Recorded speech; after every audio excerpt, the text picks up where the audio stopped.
tiens à souhaiter la bienvenue à tout le monde ce soir à la réunion d'information.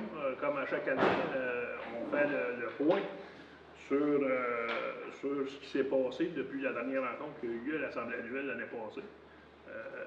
Ce qui s'est passé, pas mal tout le monde sait l'état de la récolte qu'on a connue ce printemps. L'année passée, je vous l'avais dit, c'est la meilleure récolte de la vie qu'on a jamais faite. On était à presque 3,50 livres à l'entente. Ben, je ne pensais pas de revoir ça, puis en fait, on était capable de faire ça 2 années en ligne. 2 années en ligne, vous allez voir tantôt, là, on est rendu à 137 millions de livres de classés, en tout cas dans ces eaux-là.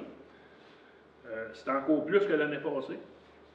Fait que, imaginez-vous, avec une récolte de 130 quelques millions de livres, 137 millions de livres, si on n'avait pas une structure où il y a une place pour que la réserve soit mise de côté sur le sirop qui n'est pas vendu dans l'année, c'est quel prix qu'on sera capable d'avoir. Regardez, à soir, c'est la dernière réunion qu'on fait de la présentation. On vient de faire les 12 syndicats. Et moi, je peux vous dire, quand on prend l'exemple, c'est quoi qui s'était passé en 2000 quand il y avait 20 millions de livres de trop. 20 millions de livres de trop, l'offre qu'on avait, c'était 85 cents de livre. Là, il y en a plus que 20 millions de livres de trop. On a produit 138 millions, on en vend environ, l'année passée, 111 millions. Bien, même à ça, le prix n'est pas 85 cents de livre. Le prix est encore, le marché est encore au même prix qu'on avait négocié dans la convention. Et moi, je vais vous dire, en 2000, là, on a été 2 ans devant les juges agricoles pour faire respecter le prix de la convention qui était d'une pièce et demie la livre. On avait 85 cents. On a été 2 ans devant les juges agricoles, plusieurs dossiers de producteurs. Les producteurs qui avaient paniqué et qui avaient tout vendu leur récolte, c'était 85 cents. Ceux qui ont fait une plainte à les juges agricoles, ils ont fini par avoir un prix d'une pièce et demie. C'est juste pour vous donner un exemple, si on n'avait pas des outils qu'on a aujourd'hui, avec peut-être 25-30 millions de livres de trop de la récolte. C'est pour ça que c'est là qu'on voit les outils de mise en marché qu'on a. Puis en plus, c'est 2 années en ligne. Fait que 2000, c'est arrivé juste une fois. En 2001, rappelons-nous, c'était une année bien normale. On avait juste produit à peu près besoin. Là, on vient de produire 2 années en ligne. Moi, je vous dirais, à soir, comme c'est là, on est rendu à des ventes totales, comme c'est là, à la même hauteur que l'an passé. Puis, il va y avoir un communiqué de vente qui va sortir vendredi prochain, parce qu'il y a toujours des communiqués de vente qui est fait sur les stocks pour se rendre jusqu'à la fin de l'année. Puis, on est confiant de revendre en cours du sirop. Dans le prochain communiqué de vente qui s'en vient à partir de vendredi, Simon? Si tout va bien. Ouais, si tout va bien, à partir de vendredi, on est confiant qu'on va peut-être en revendre encore quelques millions de livres. Ce qui voudrait dire qu'on va dépasser les ventes de l'année passée. Fait que, on entend toutes sortes de choses. Moi, je vais vous dire, en entendant qu'au Nouveau-Brunswick, il y a du sirop, ils ne savent pas quoi faire avec. Aux États-Unis, il y a du sirop, ils ne savent pas quoi faire avec. Mais en tout cas, on a toujours bien été capable. Je pense que le communiqué spécial qu'on a fait l'année passée, rappelons-nous, il y avait 5 millions de livres, on a fait un communiqué spécial, ça a tracé la ligne pour l'année qui s'en venait, cette année. Et ce que ça a fait, bien, moi je pense, ça a fait que le prix s'est ajusté, mais pas sur 100% de la récolte. Il y a 5 millions de livres qui a eu un rabat de prix un peu, mais c'est pas sur 111 millions qu'on a vendu, c'est rien que 5 millions de livres. Ça fait que c'est sûr que ce 5 millions de livres-là, il va y avoir des frais quand on va payer les producteurs au 15 mars l'année prochaine. Ces frais-là vont être chargés aux producteurs. Mais je reviens, le prix n'a pas baissé, il est resté pareil au prix de la convention qui a été négocié, même si on a produit 137 millions, on a classé 137 millions. Moi, je vais vous dire, je ne m'étirerai pas trop longtemps sur les sujets. C'est sûr que Simon va nous présenter une planification stratégique qui s'en vient, qui va être acceptée à l'Assemblée annuelle. Et je vous dirais, la planification stratégique, c'est sûr qu'on s'est un peu basé, c'est quoi qui s'est passé dans les 5 dernières années, puis c'est où qu'on veut être dans les 5 prochaines. Fait que, vous allez le voir là, dans la présentation, dans les 5 dernières années, il y a eu des augmentations de 7 à 8 ce que je peux vous dire, c'est que dans la planification stratégique qu'on a faite, on a été aussi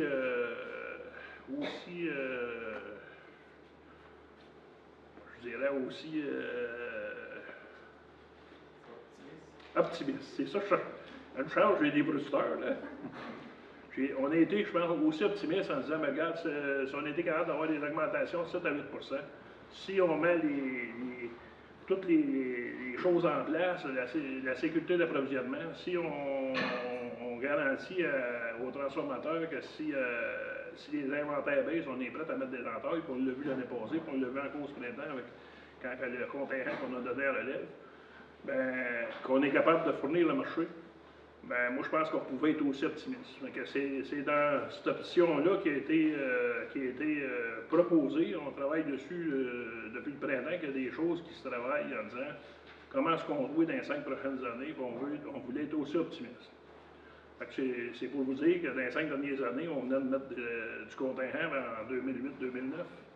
On a remis cette année 5 millions d'entailles. Ils ne sont pas tous installés encore.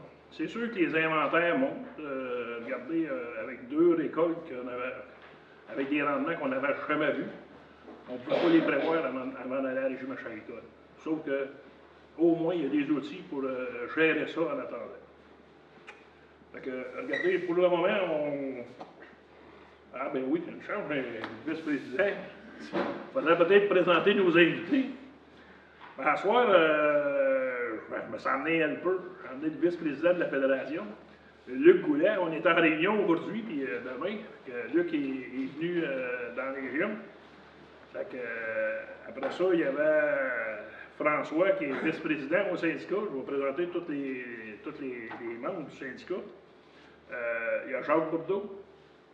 Il y a Chantal Bouillemette. Il y a Jean-François Touchette. Il y a Maxime qui n'est pas encore arrivé, Maxime Lefebvre et Langis Lucier. Je n'ai pas vu Langis encore. Fait que, il y a 2 administrateurs qui devraient être là dans le courant de la soirée parce qu'il avait dit qu'il serait là à soir. Fait que là-dessus, Simon, tu vas commencer la présentation. Tu parlais du 7 millions de livres qu'on a vendus. C'est 7 millions de livres de sirop typique qui avaient été mis en vente et 1 million de livres de sirop industriel. Le 7 millions de livres typiques qu'on a mis en vente, puis ça s'est fait avant de commencer la saison l'année passée. On est en train de négocier la convention, puis on a dit, nous autres, on est prêts à faire un rabais sur ce sirop-là parce qu'on veut faire tourner les inventaires. Il y a du sirop de 2009 jusqu'à 2017 en inventaire. Nous autres, ce qu'on veut, c'est de les faire tourner. Puis en même temps, vous garantissez l'approvisionnement de 5 millions de livres au vin. Vous connaissez les volumes, pas les volumes, la qualité des ventes types. Puis vous avez jusqu'au mois de novembre pour les prendre. D'ailleurs, c'est ce qui sort des entrepôts là, de ce temps-là. Le 5 millions de livres est en train de sortir. Puis il y avait 1 million de sirop industriel. On a eu des offres pour 10 millions. Quand on a connu la saison, peut-être qu'on a mis 10 millions, mais ça en était à 7. Puis on a eu des offres aussi de 700 000 livres de sirop industriel, les 5 NC dans le temps, qui aujourd'hui c'est du CT. On a eu 700 000 livres, puis rappelons-nous qu'on a vendu plus de sirop dans ce communiqué-là industriel qu'on avait vendu l'année passée dans l'année au complet. Puis on a vendu pareil dans l'année courante, la production, on a déjà 300 000 livres de vendus de la production. C'est pour ça qu'on a comme 1 million de livres de sirop vendus de sirop industriel. Et l'année passée, c'était 400 000 livres qu'on a vendus dans l'année au complet. C'est pour vous dire, je pense que ça a mis le tempo, qu'on peut dire, avec ceux qui sont autour de nous autres, dans les autres provinces ou aux États-Unis, en disant, mais regarde, on a une réserve, on n'est pas là juste pour canner du sirop. Elle est là pour fournir le marché, s'accaparer du marché, en même temps que les autres se développent, nous autres avec, on veut se développer. Et je vous dirais, on a pris cette décision-là avec 80 millions de livres en inventaire. Aujourd'hui, par rapport à la saison en cours, regarde, on est rendu à 104-105 millions de livres d'inventaire. Moi, ce que j'ai dit, partout dans les régions, on a eu des décisions à prendre à 80 millions de livres, on va avoir des décisions à prendre à 100 millions de livres. Puis ils ne seront pas les mêmes qu'à 30 millions de livres. Parce qu'à 30 millions de livres, selon l'actuaire, il faut qu'il y ait au moins 50 millions de livres en inventaire tout le temps pour pas en manquer. À 30 millions de livres, la décision, c'est qu'il faut mettre des entailles, c'est comment il faut en mettre. À 105, c'est quoi qu'il faut faire? Il ne faut surtout pas perdre du marché. C'est quoi le geste qu'on fait pour ne pas en perdre? Fait que, moi, je vous dirais là-dedans, je pense que les administrateurs de la Fédération ils ont été assez visionnaires l'année passée en disant, non, regarde, on ne faut pas juste engranger, on va aussi faire tourner nos inventaires. C'est-tu des volumes qui venaient de sirop du Hors-Potin ou C'était... On en parlait tantôt. Ouais, ça venait de 2009 à aller à 2013. Là. Alors, bonsoir tout le monde. Ça nous fait plaisir à la Fédération de venir vous présenter donc, les plus récentes actualités acéricoles, puis en même temps de prendre le pouls des régions. C'est pour ça, en fait, qu'avec les administrateurs, on fait le tour des 12 régions acéricoles du Québec 2 fois par année. Donc, également, bonjour aux gens à la maison, parce que pour une première, en fait, on filme la présentation dans une des régions et on va la présenter autant sur notre fil Facebook que sur YouTube également. Donc, pour ceux qui sont dans la salle, forcément, vous avez une copie de la présentation. Pour ceux qui sont à la maison, il y aura possibilité aussi, à travers les diapositives que vous allez voir, de aussi demander avec votre syndicat régional de vous envoyer aussi la présentation papier si vous en voulez une. Donc, on vous réfère à ce moment-là à votre fédération régionale qui pourrait vous envoyer les données de cas échéant si vous les voulez. Donc, ceci étant dit, ce soir, on va tourner des régions automne 2017. Donc, on va parler ce soir du bilan de la saison, donc la récolte précédente. On va faire le tour au niveau de la mise en marché 2017 dans plusieurs points. Permis producteur, évaluation du contingent global qui a été mis depuis les dernières années. Par la suite, on parle de qualité, donc normes californiennes, sirop retravaillé, les sirops en haut de 69 brix. Il y avait une modification dans la convention cette année. On a un petit flash promotion. Donc, on va vous parler des différentes initiatives qu'on fait dans les marchés où est-ce qu'on est impliqué. Et on termine avec un bloc vie syndical plus tard en soirée. Donc, planification stratégique 2018-2023. Décision de la Cour suprême dans un dossier qui a fait beaucoup les manchettes depuis les dernières années. Taux de satisfaction et de confiance des producteurs et finalement, prochain rendez-vous, entre autres l'Assemblée générale annuelle qui s'en vient très prochainement. On vous invite au fur et à mesure de la soirée à poser vos questions. Soit moi ou soit Serge ou d'autres membres administrateurs pourraient répondre. Il n'y a pas de questions ridicules ou niaiseuses, puis inquiétez-vous pas non plus. Il y a un montage qui va être fait éventuellement avec la... Fait que si vous vous sentez gêné de poser une question parce que vous avez peur de vous retrouver sur Facebook, inquiétez-vous pas, il y a possibilité de la retirer là, au montage parce que ce n'est pas du direct en tant que tel. Pardon. Donc, oui, la récolte, Serge Beaulieu en parlait un peu plus tôt cette année. Ça a été un record de nouveau cette année, avec 152 millions de livres au Québec. Donc, on n'avait jamais fait une récolte aussi grande. La récolte record du passé, en fait, c'est l'année passée avec 148. Et 2 années d'affilée, ça arrive, c'est arrivé là. C'était un peu la même chose autant aux États-Unis que dans les autres provinces. Vous voyez les chiffres. Ça a été aussi des records dans tous les lieux de production. Beaucoup de jours de coulée particulièrement. On était plus proche du 30 jours de coulée que du 20-22. C'est souvent là que ça détermine la quantité de production. Avec un total de 212 millions de livres. Donc on n'avait jamais vu autant de sirop. La nature a été particulièrement généreuse cette année. Donc, maintenant, en production biologique particulièrement aussi, il y a des records qui ont été battus. Quand on regarde d'abord en termes de quantité, cette année, il y avait beaucoup de producteurs qui étaient en pré-certification en fait, de l'année passée. Et cette année, ils sont devenus biologiques. On est rendu donc à 664 producteurs acéricoles qui sont certifiés bio, ce qui fait de la production acéricole la production la plus biologique au Québec. On sait qu'il y a à peu près 1200-1300 producteurs bio au Québec, mais la moitié d'entre eux sont des producteurs de sirop d'érable essentiellement. Et avec 47 millions de livres produits, c'est 35 de la production qui est certifiée, ce qui en fait la production la plus certifiée biologique de toute production agricole confondue au Canada. C'est un baril sur 3 essentiellement. Donc c'est quand même des gains importants. On sait qu'il y a des frais qu'il faut assumer, il y a des registres, il y a un cahier de charges que les producteurs doivent faire. Donc, mais ça, c'est tout à notre avantage parce qu'il y a certains grands acheteurs de sirop d'érable, comme exemple des gens comme Costco ou Walmart, ils recherchent, je dirais, la traçabilité supérieure puis le registre qui est rempli par les producteurs. Pour eux, c'est un signe de qualité supérieure. Donc c'est tout à notre avantage pour être à l'avant-garde par rapport à ces marchés-là. Maintenant, on a fait beaucoup de sirop, on a fait beaucoup de sirop bio, mais on a aussi fait des sirops qui comportent certains défauts de saveur. Donc, on vous présente ici une diapositive qui fait un peu l'historique des sirops de goût de bourgeon et ceux qui sont de catégorie de transformation, ce qu'on appelait avant les NC, puis qui s'appellent maintenant les CP pour catégorie de transformation. On voit grosso modo qu'on a eu quand même des années importantes en 2012 avec 6 de la production qui tombait dans ce genre de sirop-là. Par contre, cette année, avec 1,5 de la production, c'est quand même assez petit, même si on préférait ne pas avoir ce genre de sirop-là, mais c'est quand même... en fait, ça fait 3 ans qu'on a des volumes, je dirais, assez contenus en production VR5 et CT. Même si on a des pourcentages, somme toute, assez faibles, on a fait beaucoup de sirop. Fait que ça demeure quand même des quantités non négligeables de ce genre de sirop-là.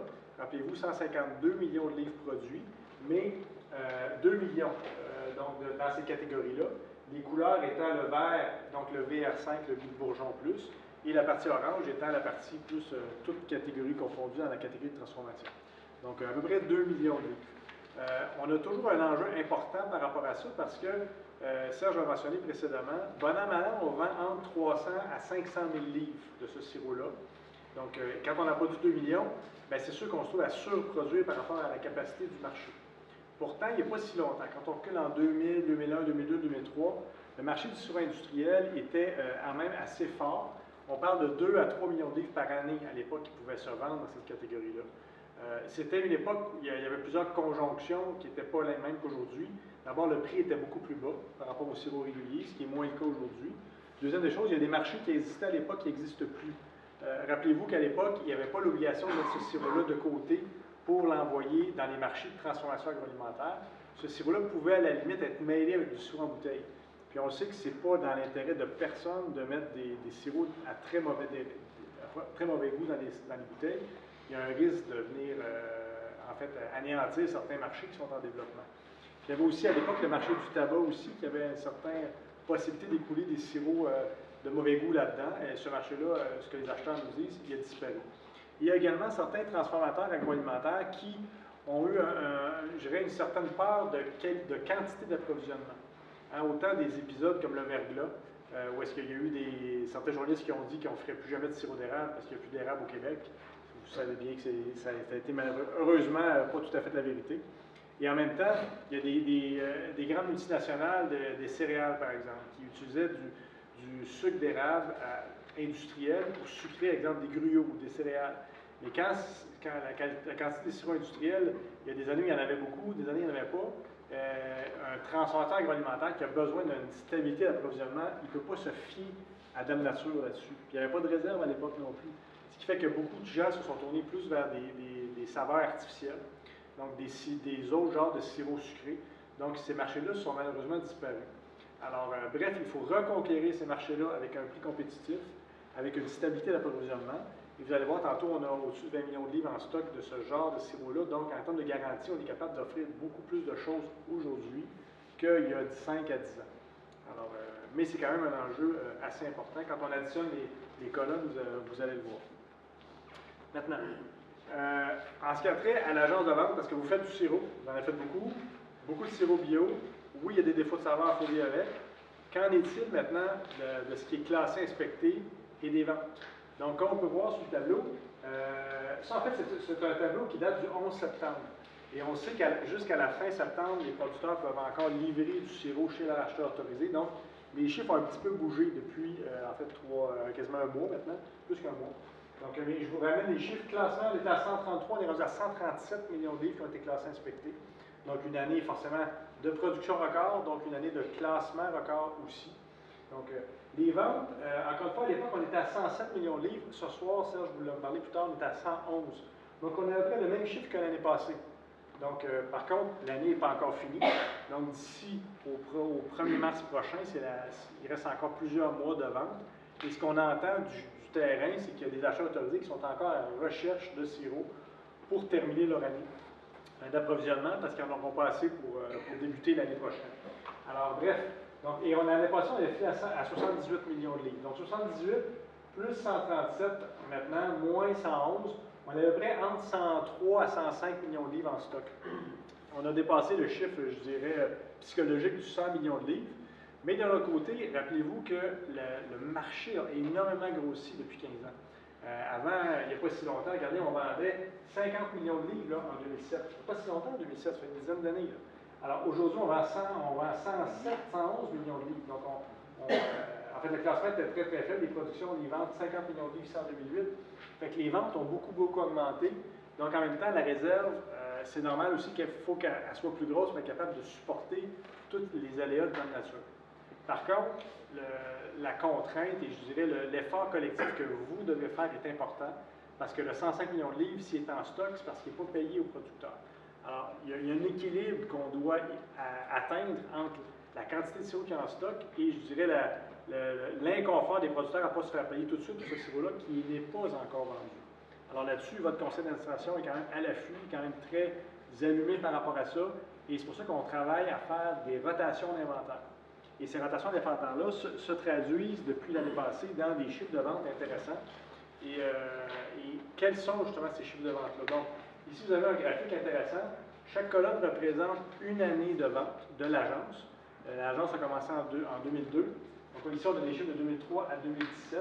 Ce qu'on peut voir d'une part, c'est que depuis 2010, on a quand même une belle progression de l'agence de au vrac.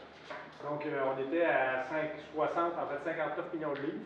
On est rendu aujourd'hui à 111, qui est le même chiffre que l'année passée, puis il reste encore des ventes à faire, on pense, d'ici les premiers mois. Pourquoi deux couleurs?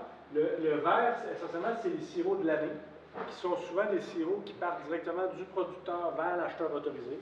Et là, il y a une transaction qui se passe à travers l'agence de vente au niveau financier, mais les barils ne passent pas du tout par l'entrepôt. Par contre, la Fédération reçoit forcément les surplus à l'entrepôt et vend aux acheteurs sous la forme d'un communiqué de vente des sirops en fonction de grilles de prix, de grilles de couleurs, etc. Et les ventes de la réserve, on les voit en orange. Comme à titre d'exemple, ici en 2017, on a vendu 99 millions de livres du sirop de l'année à date et 7,8 millions de livres de sirop de la réserve. Ça a beaucoup été selon un communiqué de vente spécial. Ce communiqué de vente-là a été publicisé en janvier 2017 et les acheteurs devaient en fait soumissionner pour dire oui, je veux de ces sirops-là. Là-dedans, à peu près 7 millions de livres de sirop bon goût, essentiellement les années 2009, 10, 11, 12, 13, 14. Avec ces ventes-là, on élimine complètement tous les sirops bon goût de 2009, 10, 11, 12 et une partie de 2013. Donc, notre plus vieux sirop bon goût qui va nous rester à la fin de l'année, c'est théoriquement un peu de 2013 et un peu de 2014. Donc, et l'objectif est quand même assez simple. Vous avez contribué à cette banque-là, ce sirop-là est en stock. Bien, théoriquement, quand on le vend, il faudrait qu'on vende le plus vieux aussi, pour fermer les années, pour que, surtout ceux qui ne sont plus en production, ça c'est un point important. Il y a pas moins de 1000 producteurs qui sont plus en production aujourd'hui, mais qui ont encore des inventaires en stock. Alors, ces gens-là, ils sont prêts à attendre un certain temps, mais à un moment donné, il faut aussi faire cette rotation d'inventaire-là. Toujours un objectif aussi de qualité. Puis là, je vous rassure, il ne reste pas tant de millions de livres année par année. À titre d'exemple, 2009, il restait 1 demi-million de livres en stock, alors qu'on avait classé, inspecté 93 ou 94 millions de livres. Donc, c'est à peu près 1,5%. Mais à un moment donné, il faut la fermer l'année, il faut liquider. Donc, et avec ces ventes-là, on fermerait cette année 2009 complètement. Donc, tous les compléments de prix seraient versés aux producteurs pour 2009. Donc, si la tendance se maintient pour le 15 mars 2018, dans le paiement final de l'année. Ce qui nous reste, par contre, il nous reste l'industriel 2010, 11, 12. Ça, particulièrement 2012, rappelez-vous la diapo précédente, on avait fait 6 millions de livres de sirop industriel en 2012. Donc ça, c'est un des boulets, je dirais, assez particuliers. Là, 2012, c'est une année pas évidente à fermer parce que, forcément, dès qu'on a des commandes de sirop industriel, c'est les sirops les plus vieux qu'on sort. Mais 2012, ça va prendre du temps avant de passer à travers la pile, du moins avec les pronostics de vente à l'heure actuelle, mais on y travaille. Donc ça, c'est au niveau des ventes. Les ventes de l'agence. Maintenant, vous faites aussi des ventes, vous, comme entreprise, des ventes, ce qu'on appelle détail intermédiaire. Donc, c'est des petits contenants que vous vendez, épicerie, dépanneur, restaurant. Donc, c'est des ventes qui rentrent dans le calcul du contingent de votre historique d'entreprise, mais qui sont hors agence de vente. C'est-à-dire que c'est des sirops que vous vendez aux conditions puis au prix que vous voulez, en fonction de votre acheteur, qui souvent est un épicerie, dépanneur, restaurant local.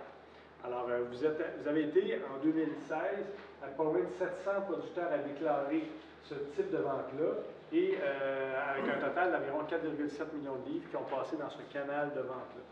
Donc là, on est à envoyer, si vous n'avez pas déjà reçu, vous allez recevoir au cours des prochaines semaines, la fiche d'enregistrement 2017, en fait, de la Fédération, en vue de mettre à jour toutes vos coordonnées, l'adresse, le numéro de téléphone. Et c'est dans cette fiche-là que vous déclarez vos ventes d'état intermédiaire de l'année en cours. Donc, vous avez jusqu'au 30 décembre pour retourner la fiche. On mentionne aussi que depuis l'année passée, vous pouvez remplir votre fiche en ligne. C'est une nouveauté. Donc, l'année passée, vous avez été 1800 à la retourner en ligne. Donc, vous allez sur le fpaq.ca dans la partie producteur. Et là, ce moment-là, vous fiche d'enregistrement, puis ne faites que remettre à jour. S'il n'y a pas de changement, vous ne faites aucun changement, vous ne cochez aucun changement, puis vous cliquez sur Envoyer, puis la fiche part. Et à ce moment-là, bien, on a vos données à jour, puis on est capable de préparer déjà le classement du sirop 2018 qui va commencer en mars, avril, mai de l'année prochaine. Donc, on vous incite à retourner en ligne de nouveau. Ceux qui le font, on organise de nouveau un concours. Donc, il y a, à ma connaissance, c'est des prix de 250 $ qu'on offre. Donc, 8 fermes, ça va être au tirage au sort, il y a 8 fermes qui vont gagner un prix pour, si vous remplissez votre fiche en ligne cette année. Donc, on vous encourage à y aller. Ceux qui continuent avec le papier, il n'y a pas de problème, c'est encore possible, mais c'est plus de job, en fait, au niveau du trip de vous, pour vous, puis c'est plus de job de traitement aussi à l'interne. Mais c'est encore possible de le faire en papier, il n'y a pas de problème. Comme l'année passée, il y a des frais d'administration qui pourraient s'appliquer si vous ne retrouvez pas la fiche dans les bons délais.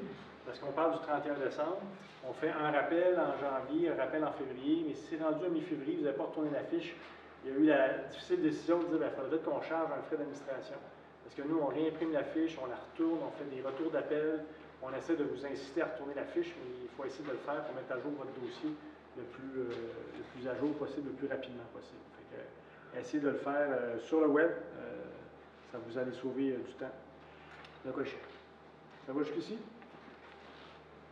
On continue. Donc, si vous avez produit du sirop et que l'agence en a vendu, bien, ce sirop-là, il a forcément été sur différents marchés. On sait que le Québec est un marché important. On est tous des gros consommateurs au Québec de sirop. Mais la majorité du sirop sort du Québec, sort du Canada. Donc, qu'en est-il des chiffres d'exportation? Donc, ici, vous avez des exportations canadiennes, mais c'est quasiment tout du sirop du Québec la plupart du temps. Donc, si on regarde la ligne importante, c'est la ligne des volumes totaux vendus. On voit qu'on a une belle progression. On était à 111 millions de livres en 2010 d'exportation. Et la courbe est toujours en croissance. L'année passée, 99 millions de livres ont été exportés. Donc, c'est quand même important comme chiffre. On n'avait jamais exporté autant de sirop d'érable du Canada vers l'extérieur. Cette année, on a à l'heure actuelle 7 mois sur 12 de compilés au niveau de Statistique Canada. Et on était, date pour date, à 54,7 millions de livres, à 100 000 livres de plus que l'année passée. Alors, si la tendance se maintient, comme dirait Bernard de Rome, on risque encore une fois de dépasser cette année le record d'exportation qui avait été battu l'année passée. L'année n'est pas finie, mais on sait que, bon, souvent, avant Noël, à ce temps-ci de l'année, les ventes peuvent être quand même assez bonnes vers particulièrement des pays comme les États-Unis. D'ailleurs, quand on regarde les marchés, on remarque que les États-Unis demeurent toujours le marché principal pour l'érable du Québec, du Canada, donc avec un 61 millions de livres. Et encore une fois, je vous fais remarquer un point important. Malgré l'ajout d'entailles qu'on a observé aux États-Unis depuis 2, 3, 4, 5 ans, la quantité de sirop qui s'en va vers les États-Unis est également en augmentation. 53, 54, 59, 61. Donc, ça veut dire quoi? Ça veut dire que même si les Américains ajoutent des entailles, la demande est tellement forte aux États-Unis que l'ajout d'entailles ne compense même pas leur ajout la demande est tellement forte que l'ajout d'entailles ne compense même pas cette demande accrue. Ça tombe bien parce que vous, comme producteur ici, bien, on est prêt à en faire du sirop à l'exporter.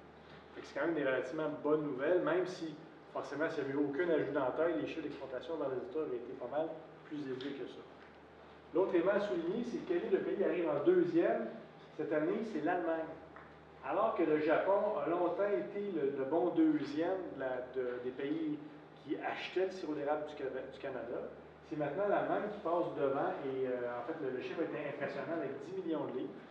Donc c'est 10 du produit qui s'en va là-bas finalement. Alors c'est un marché qui est très important, qui se développe. On sait l'Allemagne, 80 millions d'habitants, des gens qui ont en fait les capacités financières pour acheter le produit aussi. Et ils ont également dans leur cuisine une intégration des mets sucrés aussi, des plats en soupe, des ragoûts. Donc, il y a un bon mix entre l'érable et la cuisine gastronomie locale. Donc, et ça, on va suivre ça de façon très, très proche parce qu'à l'heure actuelle, la Fédération, on ne fait pas spécifiquement de promotion générique du sirop d'érable en Allemagne, mais il faut y penser sérieusement. Parce que vous savez, qu'est-ce qui est très intéressant, c'est quand le sirop est déjà dans le pays, est déjà accessible dans les épiceries, les dépanneurs, bien, c'est facile d'augmenter la consommation en fait une belle campagne de promotion. Tandis que quand on est dans un pays, exemple comme l'Inde, où le sirop n'est même pas encore bien distribué, on a beau faire bien de la promotion, si le produit se trouve nulle part, ben c'est plus dur de faire lever les ventes dans ces situations-là. On n'est pas là du tout en Allemagne à cet effet-là. Alors, c'est quand même des relativement bonnes nouvelles en termes de quantité. Question? Avec tous les traités internationaux qui ont été signés, soit qu'on parle le traité avec l'Europe et l'ALENA qui vont sûrement disparaître, c'est quoi vont être les impacts sur la vente de sirop? À l'heure actuelle, par rapport à l'ALENA, le sirop d'érable est un produit qui n'est pas taxé, n'est pas douané du tout. Donc, c'est vraiment c'est libre marché complet. À la limite, est-ce qu'il va y avoir éventuellement un tarif douanier entre le Canada et les États-Unis dans le sirop d'érable? Les experts nous disent que c'est tellement marginal dans le marché que ça serait étonnant que ça arrive. Mais est-ce que ça se peut que ça arrive un jour? La question est bonne, on ne le sait pas. Par contre, au niveau de l'Europe, l'intérêt, c'est qu'il y avait actuellement un tarif douanier de 8 qui est tombé environ un mois de ça. Donc, tout d'un coup, le sirop qui rentre dans l'ensemble des 28, je pense, pays européens, bien, il n'y a plus de taxe de 8 fait que maintenant, qui va se mettre dans la poche ce 8 %-là? Est-ce que le prix sur la tablette va baisser de 8 ou c'est le distributeur qui va faire une plus grande marge? Ou le distributeur, avec cet argent-là, va faire plus de promotion du produit? On ne le sait pas. Mais c'est sûr que c'est positif par rapport à l'ensemble des pays européens, qui comprend à la fois l'Allemagne et le Royaume-Uni, qui sont nos deux, soit dit en passant, c'est presque dans les premiers. Après ça, on a France qui n'est pas loin aussi. Alors, c'est tous des pays où le sirop, il y a une économie de 8 qui s'en vient. C'est intéressant. Il faut comprendre aussi que de mettre tous ces œufs dans le même panier, c'est toujours fragile. Hein. Si on recule il y a 15 ans, la majorité des ventes se faisaient vers les États.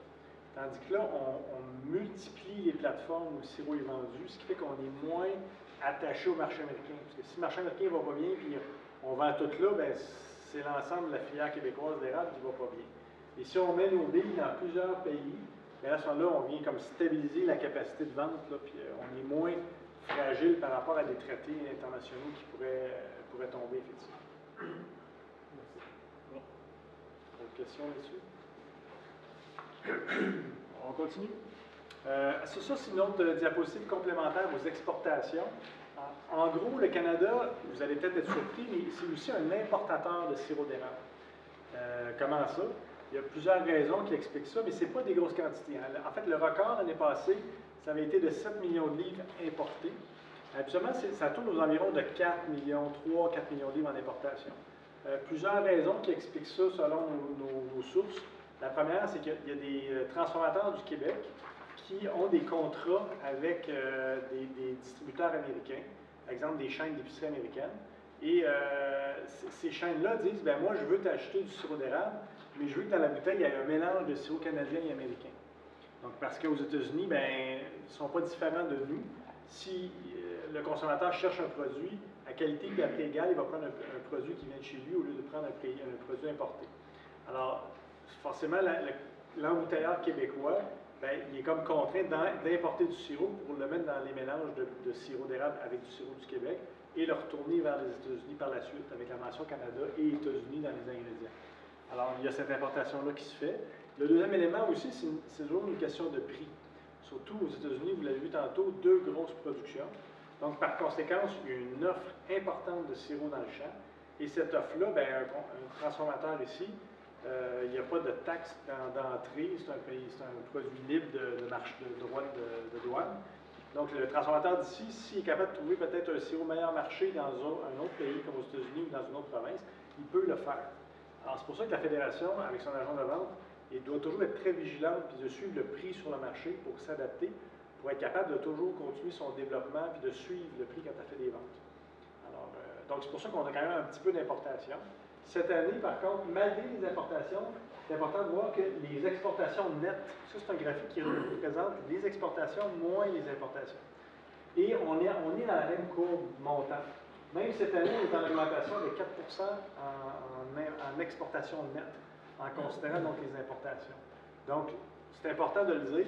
Maintenant, ce n'est pas alarmant. Parce que ce qui aurait été alarmant, c'est que nos exportations augmentent, mais nos importations augmentent tellement que finalement, ce n'est pas notre sirop qu'on exporte, c'est du sirop qui rentre et qui ressort. Vous me suivez? Mais ce n'est pas le cas. Ce n'est pas ce que les chiffres disent. Les importations, en fait, les chiffres nous démontrent que vraiment, on exporte plus de sirop canadien cette année que l'année passée. Date pour date. C'est bon? Donc, ceci étant dit, si on a parlé on vient de terminer la partie des marchés, on va parler de la partie des contingents, autre gros outil de la mise en marché. Donc, d'une part, suivi des contingents qui ont été émis en 2016. Donc, rappelez-vous, il y avait 3 volets. Le volet relève pour les gens de moins de 40 ans qui veulent démarrer une entreprise. Le volet démarrage régulier. Donc, et le volet agrandissement. Donc, et toute cette répartition-là est régie par le règlement sur le contingent. Règlement qui a été octroyé par la Régie Marché agricole en juin 2016. Total, environ 5 millions de livres ont été offerts, donc dans ces 3 catégories-là. Et en date d'aujourd'hui, en fait, on voit que tous ces entrants-là n'ont pas encore été installés. Les producteurs ont 2 années récolte pour les installer. Dans l'année 1, il y a eu 1,6 million d'entailles qui ont été en production. Donc, forcément, le reste va probablement être en opération cette année. 32% ont été installés pour la récolte précédente, avec les pourcentages respectifs par catégorie. Donc, maintenant, ceci nous amène à avoir une réflexion importante sur le contingent et sur la croissance de celui-ci. Donc, ce qui a marqué les dernières années, ça c'est important à comprendre, on a eu 2 très bonnes récoltes. Et vous savez que c'est une bonne récolte dans votre historique, elle compte au moins 3 ans. Donc, si vous avez fait, exemple, 20% de votre contingent une année, bien, dans votre historique, quand on calcule des moyennes de 3 ans ou de 5 ans, bien, votre 120%, il va compter comme au moins 3 années, parce qu'on compte toujours les 3 dernières années de production. Fait que le 120 compte 3 fois. Donc, par contre, depuis 2014, il y a un volet qui s'appelle réduction. Donc, le producteur qui, sur un horizon de 5 ans, ne fait pas au moins 70% de son contingent va finir qu'à descendre doucement jusqu'à un maximum de 10% par année. L'idée, c'est qu'il faut que le contingent reflète votre volume historique de production chez vous. Si vous sous-produisez par rapport à votre contingent, le contingent va finir qu'à descendre. Si vous faites beaucoup de hors contingent, et à terme, votre contingent va se mettre à monter tout seul. Alors, c'est ce qu'on appelle le volet réduction et le volet croissance. D'ailleurs, le volet croissance a très bien fonctionné pour beaucoup d'entreprises. D'ailleurs, le contingent est passé en 2013 de 109 millions de livres à 148 en prévision de l'année prochaine. Donc, c'est une croissance très marquée du fait qu'on a eu 2 grosses récoltes. Beaucoup de producteurs se sont améliorés au niveau des équipements, l'étanchéité des systèmes de tubuleux.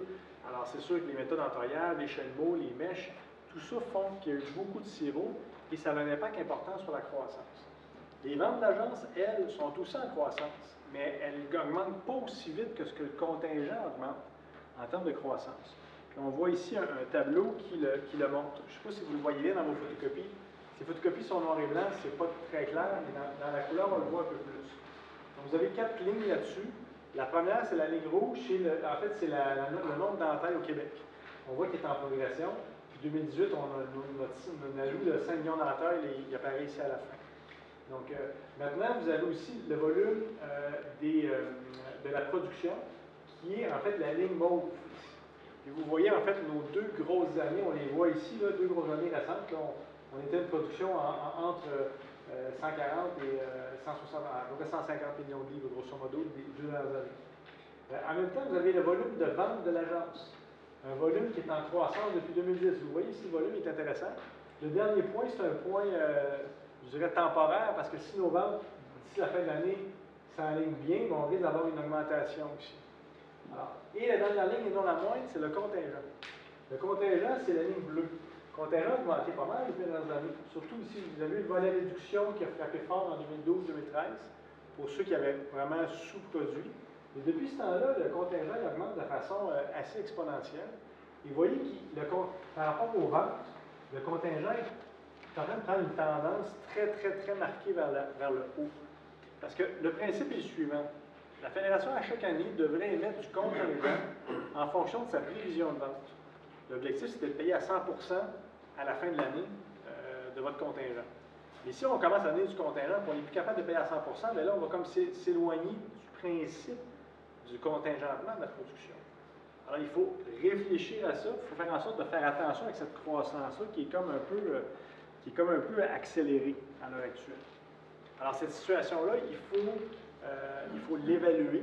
Elle a été discutée déjà dans les assemblées d'information comme ce soir. Elle va aussi être discutée à l'Assemblée générale annuelle le 22-23 novembre prochain à Lévis. En gros, il faut qu'on réfléchisse sur les outils dont on dispose.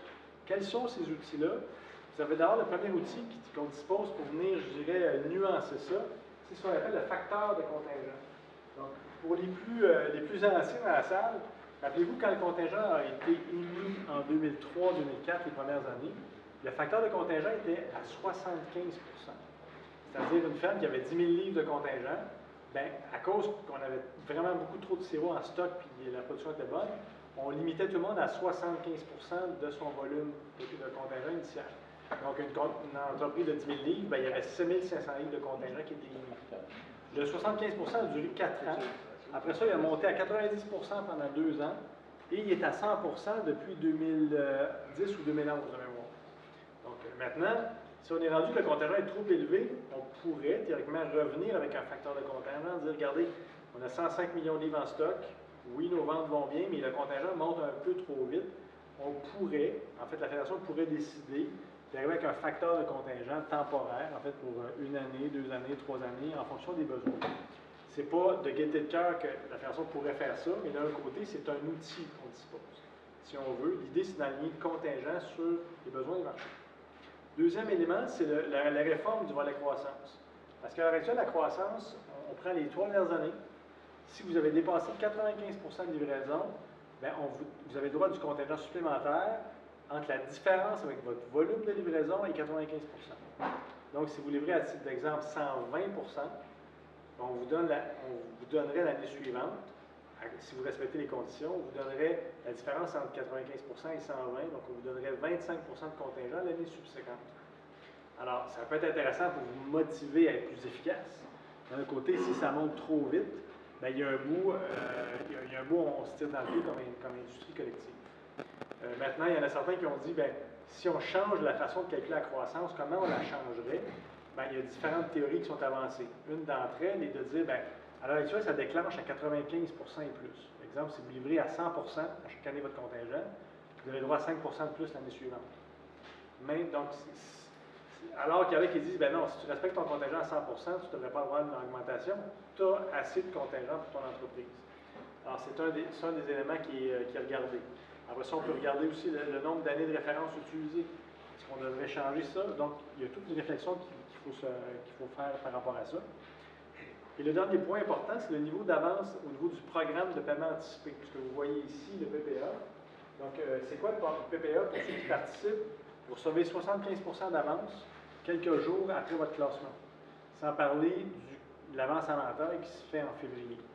Bien, si vous recevez 75 % de votre intra-contingent quelques jours après, ce que je pense que ce que personne souhaite, c'est qu'à la fin de l'année, au 15 mars, si on vous dit, bien, finalement, on a juste vendu 69 % de l'intra-contingent, puis vous avez déjà reçu 75 % en avance, comprenez-vous que vous seriez en trop versé. Est-ce que pour ne pas se mettre en défaut, on devrait réduire le niveau d'avance un brin à partir de l'année prochaine pour ne pas donner une avance qui soit tellement forte qu'on est obligé de faire du hockey de rattrapage, entre guillemets, là, en vous demandant de renverser la charge. Les Canadiens de misère à ce moment-là. Les Canadiens de misère là-dessus. Non, c'est sûr que ça serait du hockey de rattrapage, on n'en veut pas. Et ça, c'est trois idées, 3 volets sur lesquels on peut s'impliquer. Il y a peut-être d'autres choses aussi qu'on n'a pas encore pensé pour essayer de faire en sorte que la croissance, que la croissance du contingent soit en phase vraiment plus avec les ventes. Parce que là, il y a comme une certaine distorsion. Alors, donc, on va réfléchir là-dessus, puis à l'Assemblée générale annuelle, ça va être discuté. C'est ça. Je ne sais pas s'il y a des questions venez jusqu'à là sur le contingent. Oui, Oui, Yvan? Le premier point, il a parlé, mettons, tu baisses le pourcentage des contingents. Oui. C'est quoi qui pourrait faire l'impact sur la réserve? Ben, Tu sais, mettons, on tombe à 80 en réalité, là, tu sais, cette année, on a dit ça donne 18 millions de livres d'ajustement de contingent dans la croissance. On le voyait, on dit, regarde, ça va trop vite pour que les ventes pas. Les ventes ne sont pas à cette hauteur-là. Ouais. On avait le choix, on a pu dire, ben là, regarde, pour un an, on attend, on donnera une augmentation de la croissance juste en 2018-2019. Ça, je te dirais, au comité de contingent, c'est des choses qui ont été regardées. À la place, on a dit, regarde, on a d'autres outils, là, puis comme Simon dit, peut-être aussi à l'Assemblée annuelle, il y en a d'autres qui vont sortir. Mais un des outils, c'est de dire, ben regarde, si on ajuste le contingent à 90%, mais là, c'est plus 148 millions de livres qu'on a, c'est 148 millions à 90%. Là, tu viens de te rajuster un peu en même chose que tes ventes se font. 111 millions. C'est pas tous les producteurs qui produisent, fait que même si tu as un peu plus de contingent, c'est pas grave, là, mais... Fait que ce pourcentage-là viendrait réduire temporairement en attendant que les ventes remontent encore, comme on a fait en 2004, 2004 aller à 2010, 9, 10. Mais Là. moi, je veux dire, le sirop va rentrer pareil. Oui. Mais là, les producteurs, à 90% de leur contingent, ils vont tomber plus vite en hors contingent. Ouais. Non, je veux dire, il produit la peau ou... Mais un producteur Non, pourrait non, décider, à la limite, Ok, il pourrait dire, oui. si je suis rendu en hors contingent, puis je fais du hors contingent, puis je sais pas quand je suis payé, puis je sais pas. Il y a un bout, il y a des producteurs qui ont peut-être décidé d'arrêter, là, à terme, là. Je dis pas de faire 2-3 barils de plus, mais quand c'est rendu que tu es dans leur contingent, puis là, le sirop commence à être moins bon, on est dans la fin de l'année, Ouais, c'est ça. on est fatigué. C'est ce moyen-là que ça peut avoir un impact. Non, mais ça en est un moyen, Yvon. L'autre moyen, c'est de dire, regarde, l'avance, pour être sûr de ne pas être en trop versé, elle peut être moins haute. Mettons, on fait une avance à 60%, mais là, tout dépendant des ventes, si tu finis à 70, le paiement va se faire à 70, ça va arrêter là. OK, puis juste je comprends bien. Mettons, le gars, on tombe à 80%, mais le gars produit pareil. Oui. OK, mais mettons les autres... Ça n'empêche pas de produire, ça. Non, mais je veux dire, les autres points vont peut-être être corrigés, mais si ça reste comme ça, il a le droit à augmenter son quota pareil. Oui, ça ne change pas l'augmentation du contingent. Là, mettons que... Le contingent, il tombe pour... Mettons, on dit... OK, je comprends. OK, qui est à 90 mais tu produis 110 la croissance s'appliquerait pareil. C'est pour À ça partir- qu'ils veulent vérifier l'autre point aussi. C'est ça. Moi, je te dirais...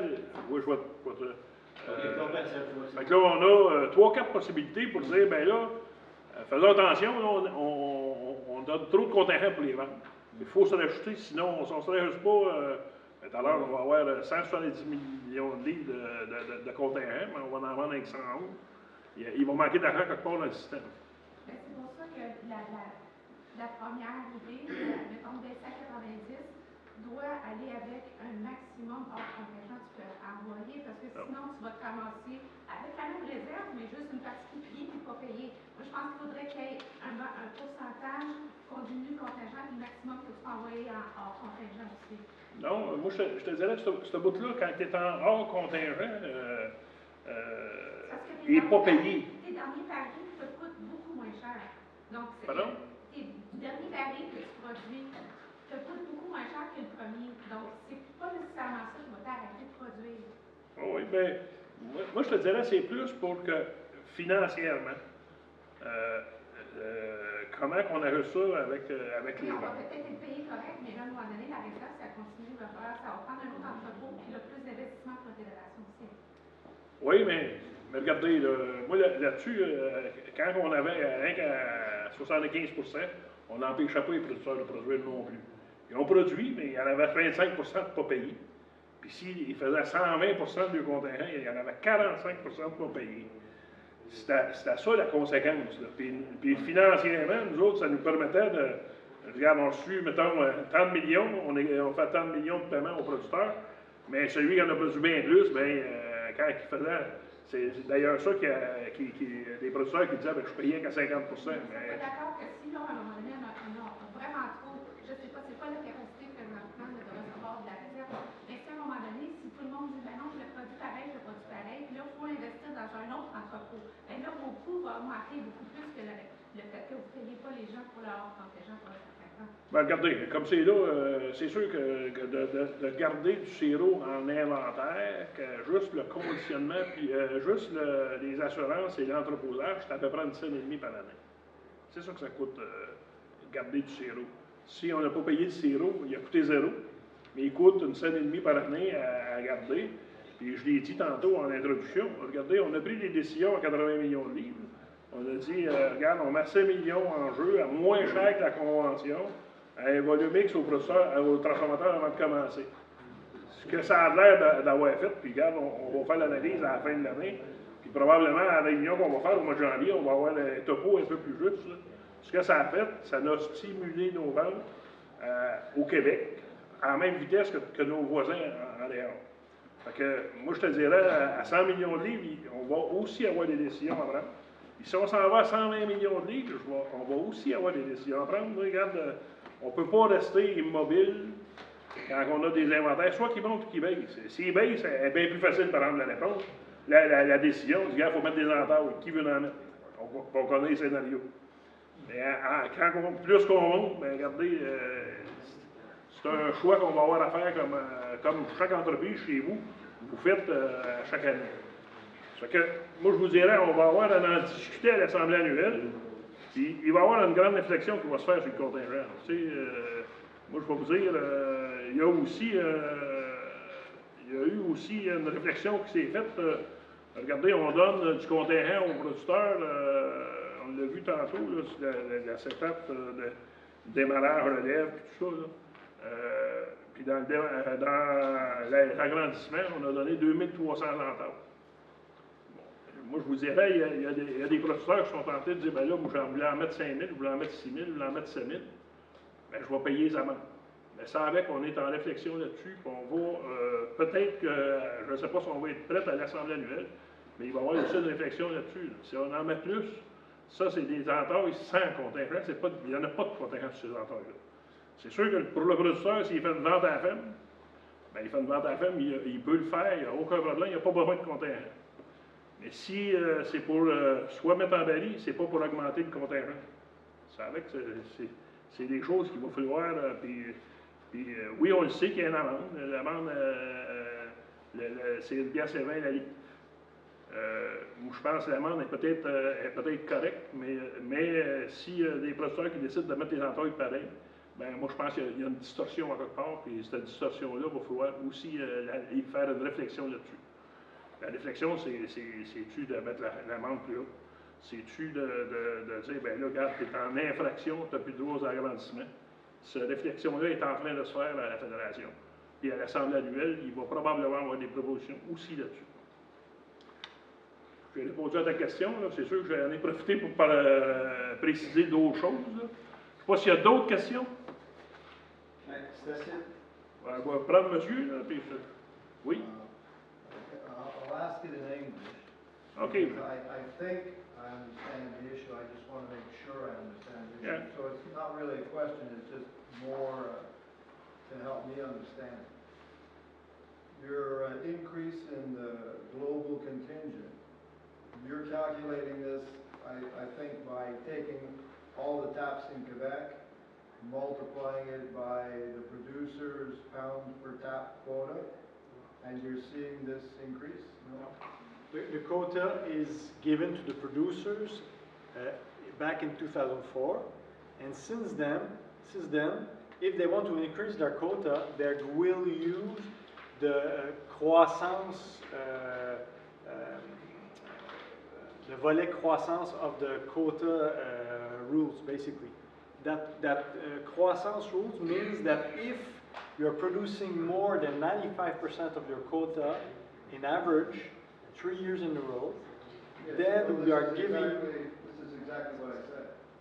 Okay. You're getting this augmentation because you're taking all the taps in Quebec and you're multiplying it by the individual producer's quota, pound per tap quota, and you're seeing the pound per tap quota is increasing dramatically when you multiply it by the number of taps. It's not this one here. This is the sum of all the quota of the 7,300 farms.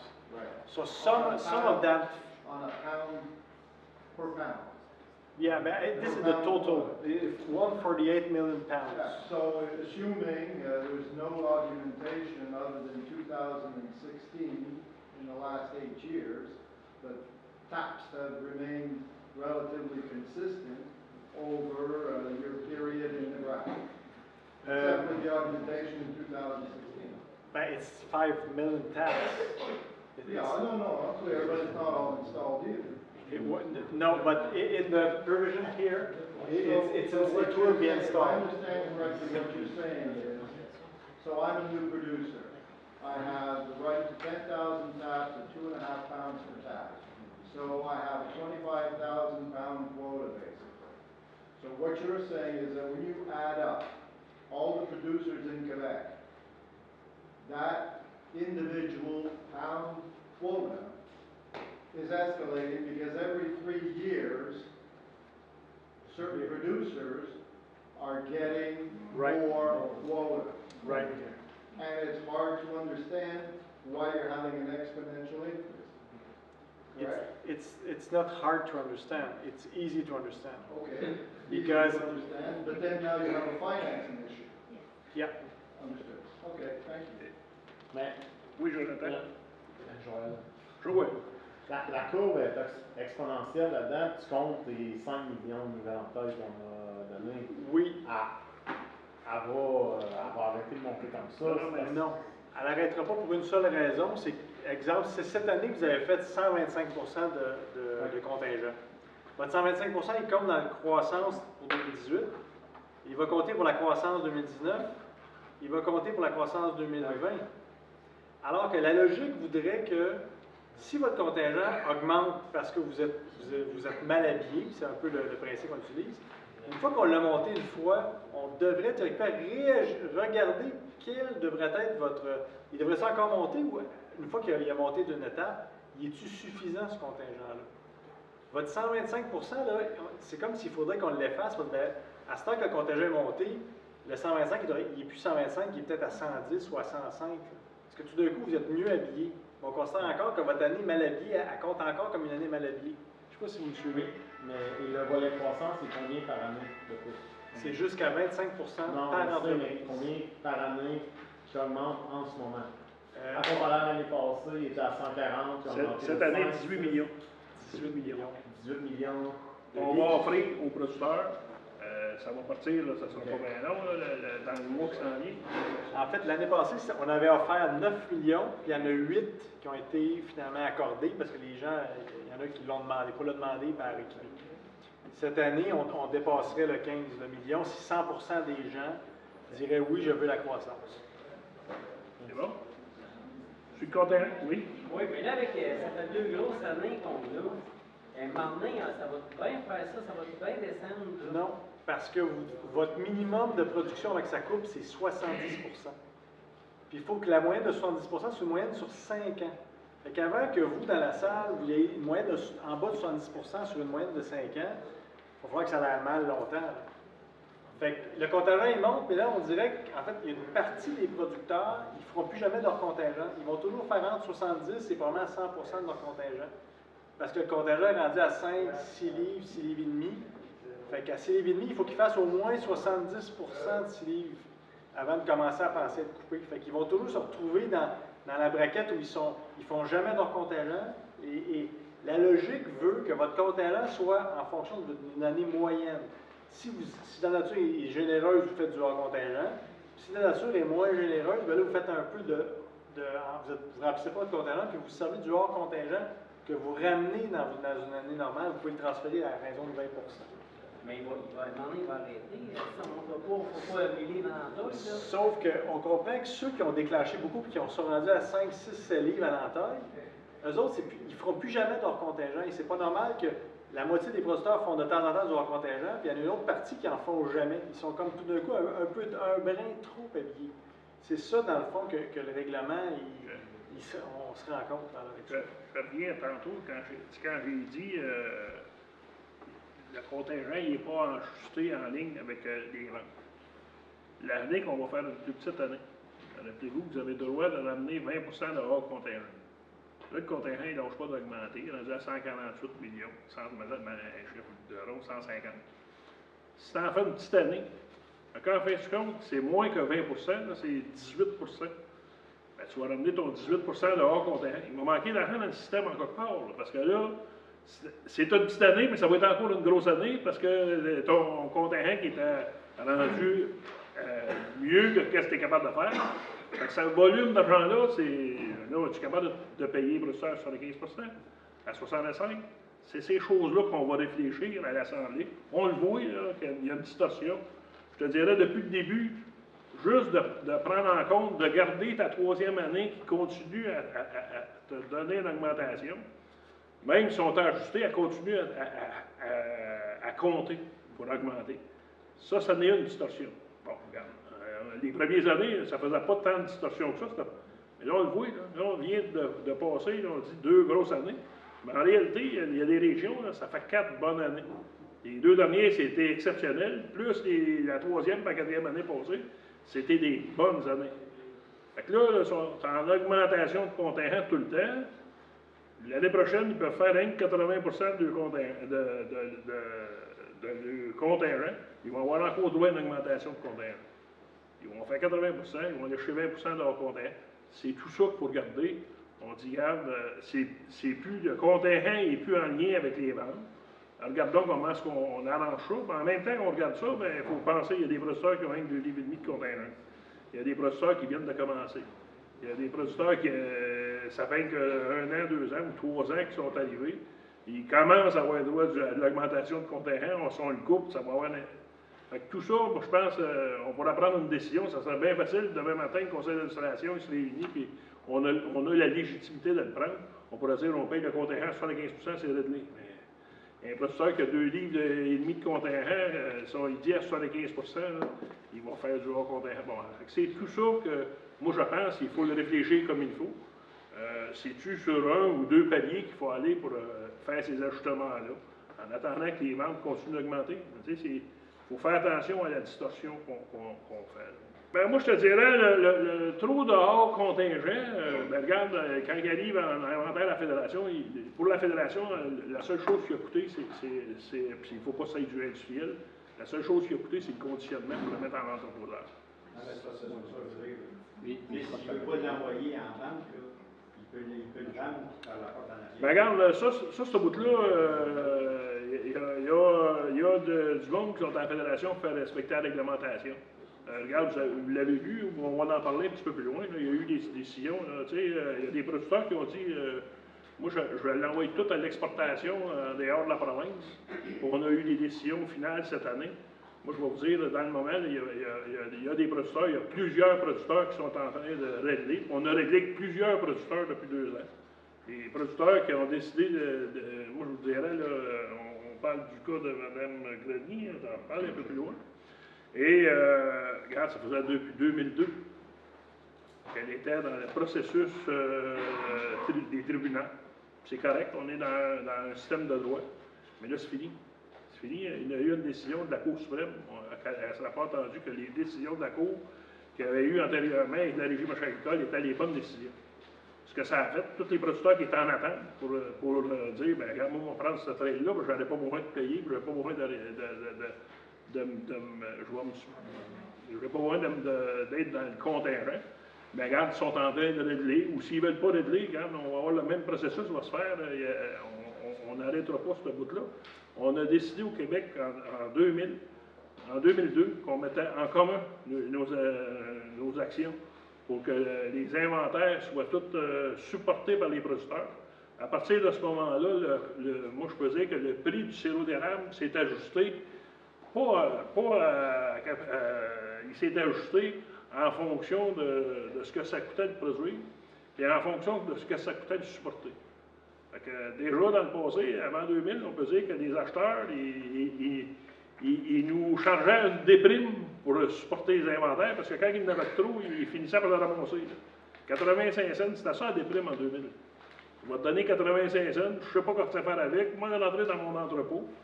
mais je vais te payer 85 cents. Puis s'il y en a d'autres qui arrivent, peut-être que je vais finir 70 cents. C'était ça. Là, il n'y a pas ça. Mais la conséquence, ben là, aujourd'hui, il y a des contingents.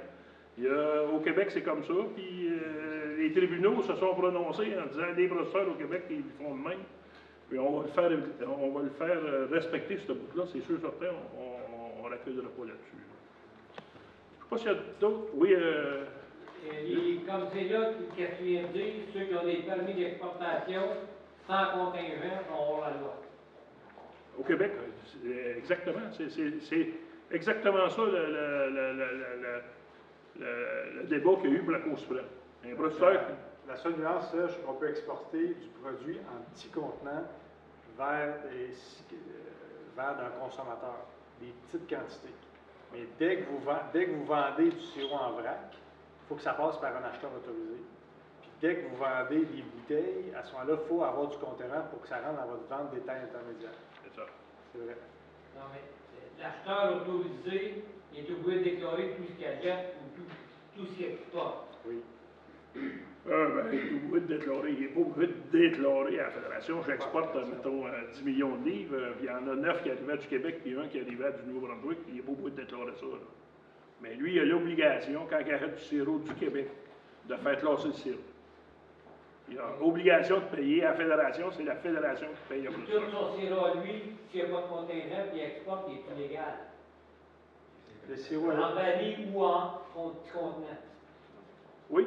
Ben oui. Vous parlez d'un producteur ou d'un Un acheteur? producteur Oui. qui a 20 000 employés, il met tout en gros en baril ou en petit contenant, puis qui exporte. Interdit. Interdit. C'est interdit. Ça a toujours été interdit. On peut faire rouler les yeux, il y en a qui font ça dans les yeux. Ben, quand tu viendras voir à la fin de la réunion, tu me diras c'est qui. À moins d'être acheteur autorisé. Il y a beaucoup de petites entreprises qui sont acheteurs autorisés. Oui, Ils c'est s'achètent. l'acheteur autorisé, mais il a le droit d'exporter toute sa récolte. Bien, s'il l'achète à lui-même, oui. Parce que c'est un producteur avec deux statuts. Il est producteur, il vend à un acheteur autorisé. L'acheteur autorisé peut exporter. Mais le producteur peut avoir les deux chapeaux. Il y a des producteurs qui rachètent leur production, puis une fois qu'elle est classée, inspectée par ACER, que tout le paiement passe par l'agent de vente, après ça, le sirop, il est comme dédouané, il peut partir n'importe où dans le monde, parce que le producteur a aussi un statut d'acheteur autorisé. Donc, c'est sûr qu'il y a peut-être des gens qui le font, mais dans la région, je sais qu'il y en a qui ont les deux statuts. Dans la région, il y a des producteurs dans la région qui ont le statut d'acheteur autorisé. Ils sont producteurs. Ça, il est là. Regarde, on est la région qui en a le plus, je peux dire. C'est bon? Oui, Chantal?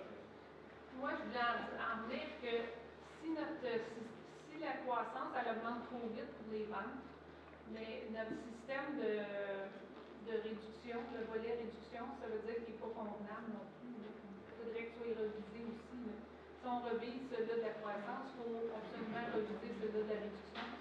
Parce que les réductions sont pas assez rapides par rapport à la croissance. C'est sûr, rappelons-nous au départ, la réduction était, si tu n'as pas fait 85 de ton contingent pendant 5 ans en moyenne, tu peux, 85 de ton contingent en moyenne des 5 dernières années, tu pouvais descendre jusqu'à 20 Moi, je vous dirais, les premières années que ça s'est appliqué, la 6e année du contingent en 2010, il y a eu du contingent pas mal de coups. Après ça, ça n'a... On le voit ici, c'est quand la courbe de contingent baisse. Puis rappelons-nous qu'il y a des producteurs, puis il y en a qui n'étaient pas contents, puis ils ont dit qu'il faut reviser cette grille-là. On l'a révisé, là c'est 70 il ne peut pas descendre plus que 10 Depuis que c'est là, moi je vous dirais, il n'y a plus de contingent qui coûte. Je suis un peu d'accord avec toi quand tu dis ça, pas un peu, je suis d'accord avec toi quand tu dis... Parce que vous dites, la croissance va trop vite, mais la réduction ne fait pas sa job. Dans le monde parfait, là, il y a des années tu devrais faire du hors contingent, puis il y a des années tu devrais manquer de sirop. Tu sais, mettons qu'on aurait un contingent parfait, là, c'est ça que c'est supposé de faire. Là. Mais on le sait qu'il y a toujours des choses il y a toujours des irritants, peu importe les choses. Bon, là, ce qu'on voit, la croissance, ça va trop vite. Puis 2, la réduction, elle ne fait plus la job qu'elle faisait quand elle était au début. Fait que, là-dedans, on va réfléchir à ça. Je ne sais pas c'est quoi qu'on va arriver avec comme proposition, Mais il y a des choses qu'il faut réfléchir. Puis il faut aussi, je reviens, réfléchir à ceux qui disent, ah ben là, moi, je ne veux pas mettre 2300 dans je vais en mettre 5000. Regardez ça avec, on va réfléchir à ça. C'est dans un laps de temps qui va être assez court, genre l'Assemblée annuelle. Parce que faut faire attention quand il y a des distorsions comme ça, comment on les, pas répare, oui, on les répare. Fait que je suis d'accord que la réduction avec ne fait pas la job qu'on voudrait qu'elle faisait déjà. Je suis contre. Est-ce qu'il va être regardé à l'Assemblée générale, le volet réduction? Regarde, si on est capable d'arriver avec une proposition, parce que le comité de contingence s'est penché dans la dernière année là-dessus, mais on n'a pas fini la réflexion. Il y a des choses qu'il faut qu'on regarde avec les avocats, mais l'objectif, je pensais qu'il me sortait l'enveloppe, je sais que c'est avant. L'objectif, c'est qu'à l'Assemblée annuelle, en tout cas, il va y avoir des discussions, c'est sûr et certain.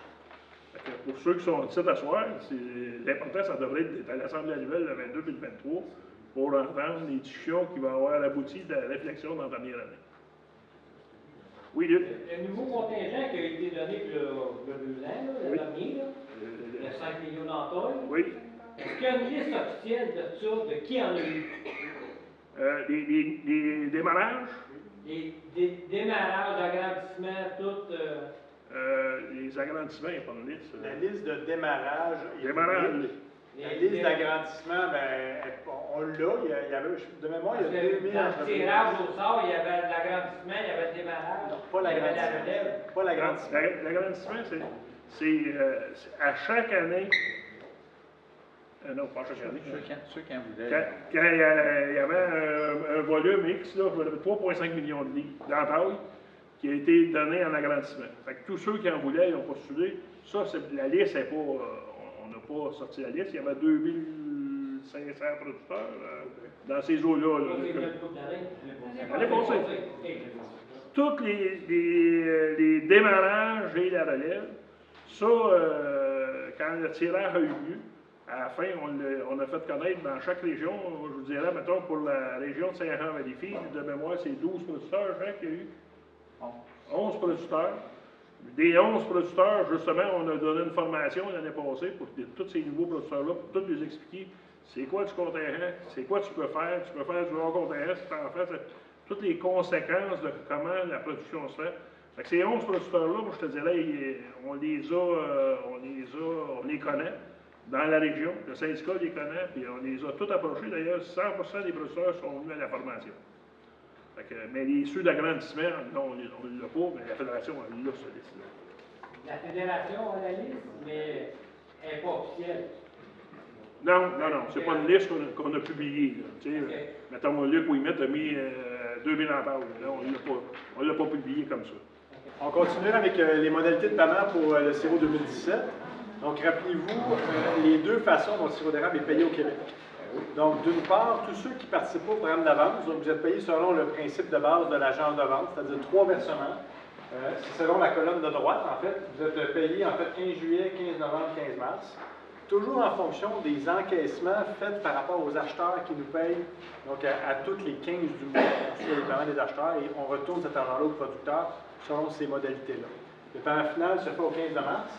Si on n'a pas réussi à tout payer les sirops de l'année, parce qu'ils n'ont pas été 100% payés par les acheteurs, c'est à toutes les 15 de mars de l'année subséquente, il y a des compléments de prix. Par contre, au Québec, il y a 4500 producteurs qui décident de participer au programme de paiement anticipé Fédération fédérale. C'est un programme qui vous coûte à peu près rien, c'est 40 $ d'inscription au départ, et ça vous permet d'avoir beaucoup plus rapidement l'argent par rapport au sirop. Il y a des formulaires à remplir, ça peut paraître compliqué, mais là-dessus, votre syndicat régional peut vous aider ou à la fédération peut vous aider à remplir les formulaires en question. Et dans cette situation-là, vous êtes payé selon une modalité de gauche ici. Vous avez d'abord accès à l'avance à l'entaille, qui peut aller jusqu'à 2,35 $ l'entaille au mois de février, donc avant la production, ce qui est quand même très intéressant. Par la suite, vous avez une avance au classement qui représente 75% de la valeur de tous les sirops intracontingents, sauf les sirops de grade industriel. Et vous avez une avance en décembre jusqu'à concurrence de 90% de l'intracontingent, toujours en fonction des ventes présumées de l'année. Après ça, le paiement du 15 mars vient équivaloir le paiement du système de base, donc c'est les mêmes pourcentages qui sont payés. Et même principe, si on n'a pas payé 100% des sirops de l'année, à toutes les 15 subséquents, on fait un complément de prix année par année en fonction des ventes des inventaires. Concrètement, ce que ça a donné, pour ceux qui participent au programme d'avance, vous avez reçu cette année 75% des valeurs intracontingents et le paiement de décembre s'en vient. Donc, souvent la première semaine de décembre que c'est versé. On peut aller jusqu'à 90%, mais à l'heure actuelle, les ventes et surtout les pourcentages de remboursement des acheteurs sont un petit peu moindres que l'année passée, ce qui fait qu'on ne risque pas de verser 90%. Ça va être un petit peu moins que ça, mais le paiement final ou le calcul final de ça va être fait dans la dernière semaine de novembre, comme à chaque année. Donc, attendez-vous pas à 90%, ça va être probablement un petit peu moins, mais quand même, c'est relativement positif. Pour ceux qui ne participent pas à l'avance, vous avez déjà reçu 36% au mois de juillet, donc légèrement en baisse par rapport à 45% l'année passée. C'est tributaire des encaissements qu'on a reçus des acheteurs. Et en même temps, la prime bio est à 26%, légèrement en bas du 35% de l'année passée.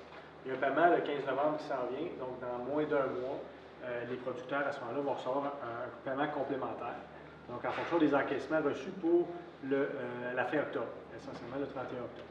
Donc tout ça. Oui, question? Est-ce qu'on peut s'attendre à un versement entre 80 et 90%? Oui. Selon vous? Oui.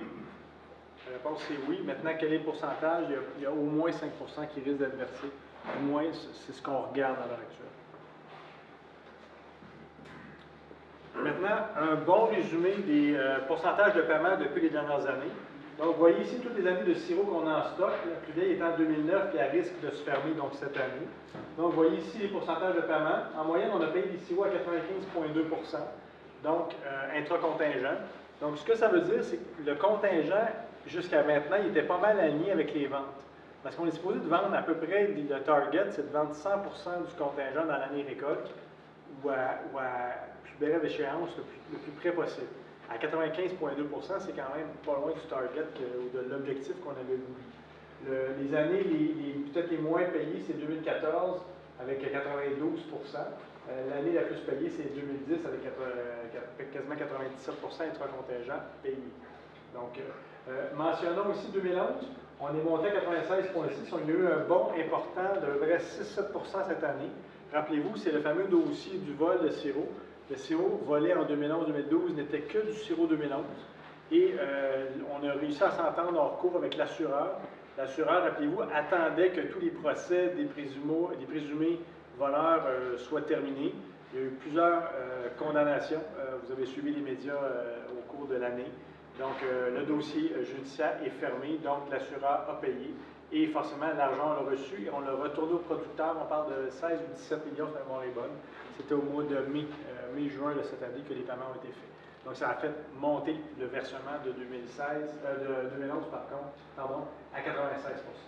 Donc, et ça, vous avez aussi les millions de dollars payés. Donc, 2016, on avait versé 308 millions. On n'avait jamais versé autant d'argent aux producteurs, toutes catégories de sirop confondus.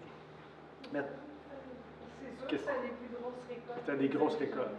Puis le prix avait monté de façon constante aussi. Maintenant, rappelez-vous que depuis 2014, le sirop industriel est poolé à part. Donc, ça veut dire qu'il fait partie d'un pourcentage de paiement différent. Puis on regarde les ventes qu'on fait dans ces années-là. Donc, vous avez 3 années de pool séparés avec des pourcentages de paiement de 16, 36 et 17 une moyenne de 21. Cette année, on est beaucoup plus bas. En 2017, pourquoi? Parce que rappelez-vous, on a ouvert la réserve, on a vendu de l'industriel à raison de 700 000 livres, récolte 2009, 10, 11. Donc, automatiquement, beaucoup de sirop de l'année, le 2 millions de livres de cette année, beaucoup de ce sirop-là est parti en inventaire et on a plutôt sorti des plus vieux inventaires pour pouvoir les fermer puis écouler l'année. Donc, cette année, le pourcentage de paiement des sirops industriels risque d'être drôlement bas. Et c'est les producteurs qui ont fait ces sirops-là qui doivent assumer les coûts de conditionnement aussi. Avant, c'était l'ensemble des producteurs qui assumaient les coûts de conditionnement. Depuis 1994, c'est seulement les producteurs qui ont fait de l'industriel qui assument les coûts de conditionnement de l'industriel. On parle entre 20 à 25 sous la livre essentiellement. Donc, et ça, on l'a dit d'entrée de jeu, on travaille à augmenter les marchés avec différents projets de concert avec les acheteurs autorisés là-dessus. Oui, oui. Les sirops industriels, ils comptent quand même pour augmenter les contingents. Jusqu'à maintenant, oui. Ça pourrait être une solution. Tantôt, il y a une résolution qui va peut-être vous être présentée. On va avoir à se prononcer là-dessus. Continue. On continue à ce moment-là avec le volet de la qualité. Plusieurs diapositives. La première diapositive, on vous parle de l'entente qu'on appelle californienne. Rappelez-vous de un petit rappel historique. Il y a 9 acheteurs de sirop d'érable qui ont signé avec un cabinet d'avocats de la Californie une entente à l'effet que leurs producteurs, fournisseurs, vont fournir des sirops donc, qui ne contiennent à peu près pas de plomb. Et au surplus, ils vont démontrer que tous ces producteurs-là ont retiré l'ensemble des équipements qui pourraient contaminer le sirop au plomb. Donc, en conclusion, en bout de ligne, s'il y a du plomb dans le sirop, admettons qu'il y en aurait, c'est vraiment pas de source artificielle, c'est vraiment de source naturelle. Parce que le plomb, on ne se le cachera pas, ça ne vient pas de la planète Mars. Là. Le plomb, il y en a dans l'environnement, il y en a partout. L'important, c'est d'en avoir dans des concentrations qui sont tout à fait normales et acceptables. Par contre, quand, à l'autre extrême, si on a des équipements qui contiennent des soudures au plomb, ou on a du brass, qu'on appelle le laiton, en fait, de faible qualité avec un haut niveau de plomb, il y a toujours un risque de contaminer le sirop avec ces équipements-là. Donc, l'entente vise vraiment à retirer tous les équipements qui pourraient potentiellement contaminer les sirops d'érable d'ici. Là, vous allez dire, bien, pourquoi moi je suis visé? Moi, je ne vends pas de sirop en Californie. Là. Moi, je vends du sirop à 2-3 ici, puis j'envoie mes 2-3 barils à mon acheteur autorisé. Sauf que votre acheteur autorisé, ça se peut peut-être que lui a une entente avec un épicerie aux États-Unis ou une entente avec un transformateur.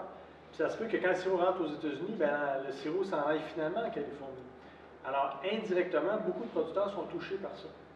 Alors, c'est pour ça qu'il faut qu'on ait un travail collectif au Québec, que chacun des producteurs regarde ses équipements et se dise, bien là, oui, effectivement, il y a peut-être 2-3 équipements qui ne rencontrent pas cette norme-là. Sinon, on risque de se faire barrer vers les États-Unis, vers la Californie. Et ça, si on veut continuer d'exporter, il faut être ouvert partout par rapport à ça. Question? Est-ce que ce serait possible au classement par appréhension de dire, toi, tu es à temps de plomb dans le sirop? Oui, c'est possible. À l'heure actuelle, en fait, là, il faut comparer les 3 normes. La norme canadienne, c'est 500 parties par milliard. La norme québécoise, c'est 250 parties par milliard. La norme californienne, c'est 11. Monsieur le classement, c'est pas possible de dire...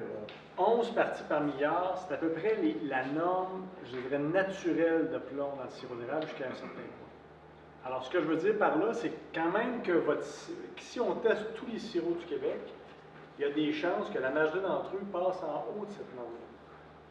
Alors, ce qu'il faut focusser, c'est pas s'il peut y avoir ou pas du plomb dans votre sirop. Ce qu'il faut focusser, c'est est-ce que j'ai des contaminants artificiels qui viennent de mes équipements. Alors, c'est là qu'il faut vraiment travailler. Si vous avez, à la limite, si on retrouve dans votre sirop un taux de contamination X, c'est pas ça qui est important, c'est que vous soyez capable de démontrer qu'il n'y a aucun, et que ça ne vient pas de vos équipements. Là, à ce moment-là, votre sirop peut rentrer n'importe où en Californie, il n'y a aucun problème. C'est aussi bête que ça, l'entente qui a été signée. Alors, à l'heure actuelle, on le teste, le niveau de plomb, pour la norme québécoise, qui est de 250.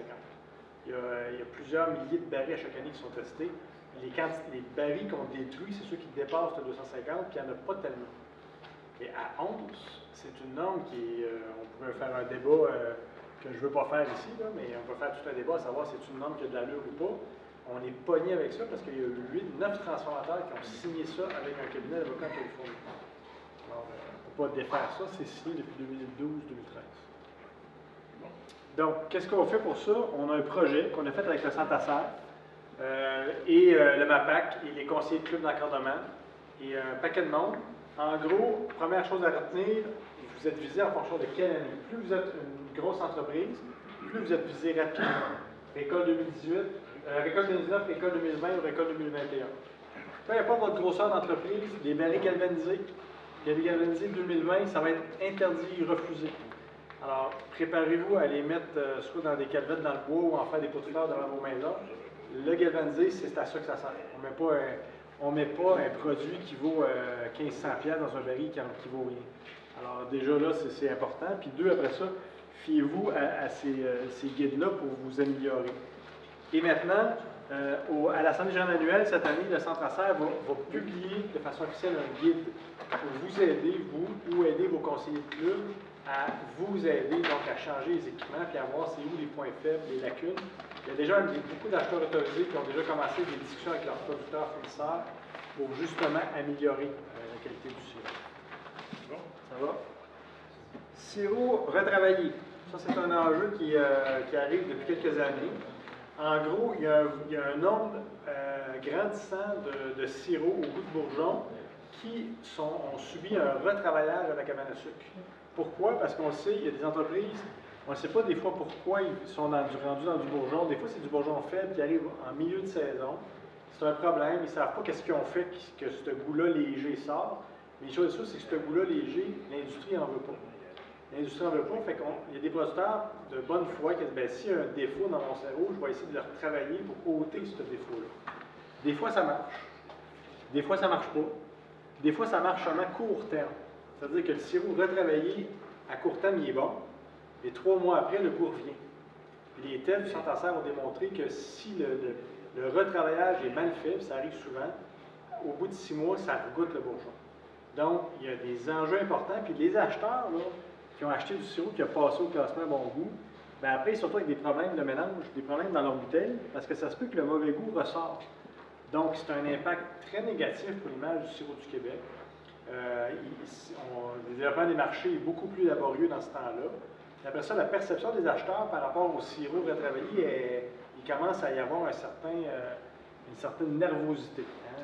Les sirops retravaillés, s'il devient VR1 ou VR4, je vais toucher au VR1, VR4, c'est plus du bourgeon, mais qu'est-ce qui me dit que ça ne va pas revirer bourgeon dans 6 mois? Alors, il y a des pertes monétaires qui peuvent être envisagées par les acheteurs. Alors, il faut faire très attention. Puis la filière devra se positionner par rapport à ça. Le Centre Acer a même découvert quelles seraient les molécules qui font en sorte que le sirop est mauvais. Ils sont capables de les identifier, les molécules, puis on sait que quand le nombre de molécules descend à un certain niveau, ça goûte peut-être pas, mais si ce niveau-là n'est pas assez bas, la molécule va se redévelopper et ça va remonter au bout de 3 à 6 mois. Alors, on suivait ça, soyez vigilants, parce que chez certains producteurs, ça peut avoir un impact monétaire important. Et dès la récolte 2018, on va mettre en place des tests pour suivre ces sirops-là, pour faire en sorte d'éviter de les envoyer dans des bouteilles et de venir anéantir certains marchés. Autre dossier qualité important, les Brix en haut de 69. On le sait, le sirop d'érable en général, on appelle ça du sirop, et les guides disent qu'en c'est entre 66 et 67 Brix. Mais ça arrive pour différentes raisons. Des fois, on échappe le baril. Il monte 68, 69, 70, 71, 72. Et depuis quelques années, ça amène des problèmes dans les usines de transformation. Donc, il y a eu une décision de prise en négociation de convention l'année passée avec les acheteurs. C'est d'amener une pénalité de 1 $ la livre quand on dépasse le 69,1 et plus en égo. La décision a été adoptée et on a envoyé tout ça à la régie pour homologation. Et déjà, les producteurs ont exprimé leur inconfort par rapport à ça. Donc, on a fait le bilan. Pourquoi on prend une telle mesure? D'abord, c'est un bilan en photo qu'on vous montre. Si le sirop est trop élevé en Brix, il y a tout de suite phénomène de cristallisation dans les barils. Souvent, on va le voir dans les bouteilles, dans les cannes, si vous êtes trop élevé en Brix, ça cristallise. Mais dans les barils, c'est pareil. Alors, ça fait une croûte carrément. Puis quand on arrive pour vider les barils, ben, c'est un problème. Vous ne le voyez pas tout de suite à cabane, hein? Mais c'est sûr que dans 2-3 mois après, chez le transformateur, ça peut ressembler à ça. Donc, c'est des pains de sucre, des pains de cristaux. Puis dans certains barils, ça peut être assez impressionnant. Vous voyez, c'est des barils Mondeau en plastique. Bon, bien, le baril, ça, c'est la hauteur totale. Tout ça, on voit la ligne, là, ça, c'est un gros pain de sucre. Donc, c'est la moitié du baril qui est dur comme la roche. Celui-là, c'est la même chose, c'est jusqu'ici. Alors, puis en haut, ben, c'était vraiment un sirop qui était à 69 et qui a un petit peu. Fait qu'il y a un bout, là, l'industrie est comme poignée un peu avec ça. Alors, c'est un peu pour ça qu'il y a eu des mesures un peu drastiques qui ont été mises en place, mais avec des conséquences monétaires importantes pour certains producteurs. Alors, le Brix, comme je vous dis, la pénalité, c'est 1 pièce. La pénalité s'appliquait au sirop en bas de 60. Et là, on l'a aussi à l'autre extrême, en haut de 69. Elle était en vigueur à partir du 28 février. On vous a informé déjà dans la tournée d'hiver 2017, pour ceux qui étaient présents. On en a parlé comme quoi c'était des éléments de négo qu'on avait déposés à la régie, mais on n'avait pas de réponse officielle. Et dès qu'on a eu la réponse, le 20 février, on a tout de suite préparé un info sirop qui était en impression et qui est parti chez le producteur pour le 7 avril. 7 avril, beaucoup de gens avaient presque fini leur production, surtout dans la région ici. Donc, ils n'ont pas été au courant de la nouvelle mesure. Ils ont laissé passer des barils qui étaient peut-être en haut de 69 brix. Ceci étant dit, il y a une grosse différence entre 2016 et 2017. À titre d'exemple, 2016, il y en avait 2300 barils en 69 sur 300 000. Donc, c'est à peu près un demi de 1% de sirop qui tombe dans cette catégorie-là. Mais quand même, donc de 2300 barils, on est passé à 1266 barils en 2017. Donc, une grande réduction des barils en 69, mais quand même, si ça tombe sur vos barils, c'est un impact financier qui peut être assez important. Donc, ça là-dessus, on est en train de penser à la fédération, voir bon, est-ce que la pénalité était trop vite, est-ce qu'elle était assez bien annoncée d'avance. Il y a peut-être des lacunes qui ont eu lieu par rapport à ça, et c'est pour ça qu'il y a une résolution à l'Assemblée qui s'en vient pour discuter sur comment on traite ça. Il y a toutes sortes de solutions qui sont pensées. Est-ce qu'on devrait amoindrir la pénalité pour l'année 1? Est-ce qu'on devrait l'appliquer d'une autre façon les années prochaines? Donc, ça va être en discussion. Mais en attendant, on est quand même conscient, je dirais, de l'impact pour les producteurs qui sont visés par ça. Maintenant, au niveau des pénalités sur la qualité des barils, rappelez-vous que pour les galvanisés, il y a déjà un incitatif à les retirer, comme je mentionnais précédemment. 7 sous la livre peut être applicable en 2018. Donc, le gain qu'on reçoit, en fait, ce n'est pas la fédération ou l'acheteur autorisé qui garde. On retourne cet argent-là aux producteurs qui font du sirop dans des barils en stainless pour les encourager à acheter des barils en stainless. Donc, et l'élimination complète en 2020, comme je vous mentionnais précédemment. L'autre chose, le baril en ancien oxydable, il y a toujours un 2 sous la livre de prime, à condition que vous soyez vous-même les propriétaires de ces barils-là. C'est un incitatif à changer les barils. Bon, le Québec, c'est notre marché principal. On continue à beaucoup investir là. Ce qu'on a fait cette année, on a fait un gros événement en février 2017 à Montréal. Dans le Vieux-Montréal, ça a été la fête d'érable 2017. Pas loin de 200 personnes invitées, un souper gastronomique, 70 personnes médias sur place. On a goûté à l'érable avec la gastronomie sous le thème de l'Angleterre, qui est le pays sur lequel on travaille beaucoup au niveau de la promotion cette année.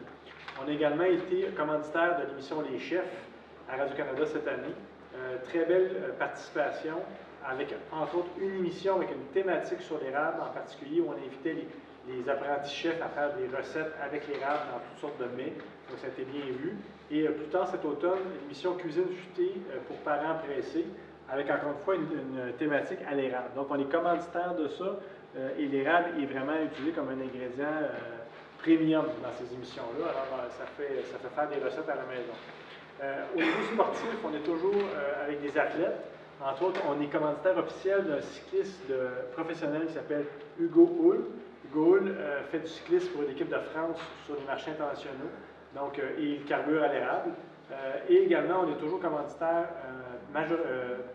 premier de la Fédération québécoise des sports cyclistes. Donc, tout sport cycliste confondu. Donc, on sait, à l'effort, les cyclistes ont besoin de sucre avant la pratique, pendant la pratique ou l'événement, puis après également. C'est de l'énergie des muscles. Donc, sirop d'érable et effort cycliste vont très, très, très bien ensemble. C'est pour ça qu'on est présent dans plusieurs événements cyclistes au Québec pour parler de l'érable également. Au niveau des campagnes médiatiques, on est toujours commanditaire de Météo Média durant le temps des sucres. Certains qui vérifient leur météo à ce moment-là de l'année, vous voyez souvent le bandeau de produits d'érable du Québec. On invite les gens à aller faire des recettes. Et également, on a revampé le site Sirocool, qui est le site qui s'adresse finalement aux enfants au niveau de l'éducation par rapport à la production en siricole. On vous invite à aller le voir. Royaume-Uni, donc l'Angleterre, on est toujours actif là-bas avec notre agence sur place, l'agence Liquid, qui fait la promotion du sirop d'érable donc sur le territoire britannique.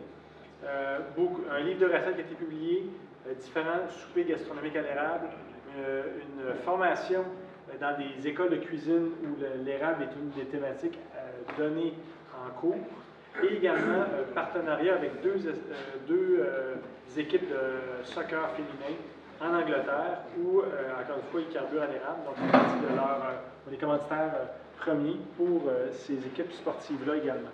Donc, une belle percée pour l'érable avec une subvention fédérale dans ce cas-là. Au niveau des États-Unis, on a un peu moins investi cette année. D'abord, on avait moins d'argent fédéral pour aller faire du marketing là-bas, mais on a quand même été très actifs au niveau de la recherche scientifique aux États-Unis Pourquoi? Parce que quand une nouvelle sort aux États-Unis en termes de recherche scientifique, c'est souvent une très bonne plateforme de diffusion pour l'ensemble du monde.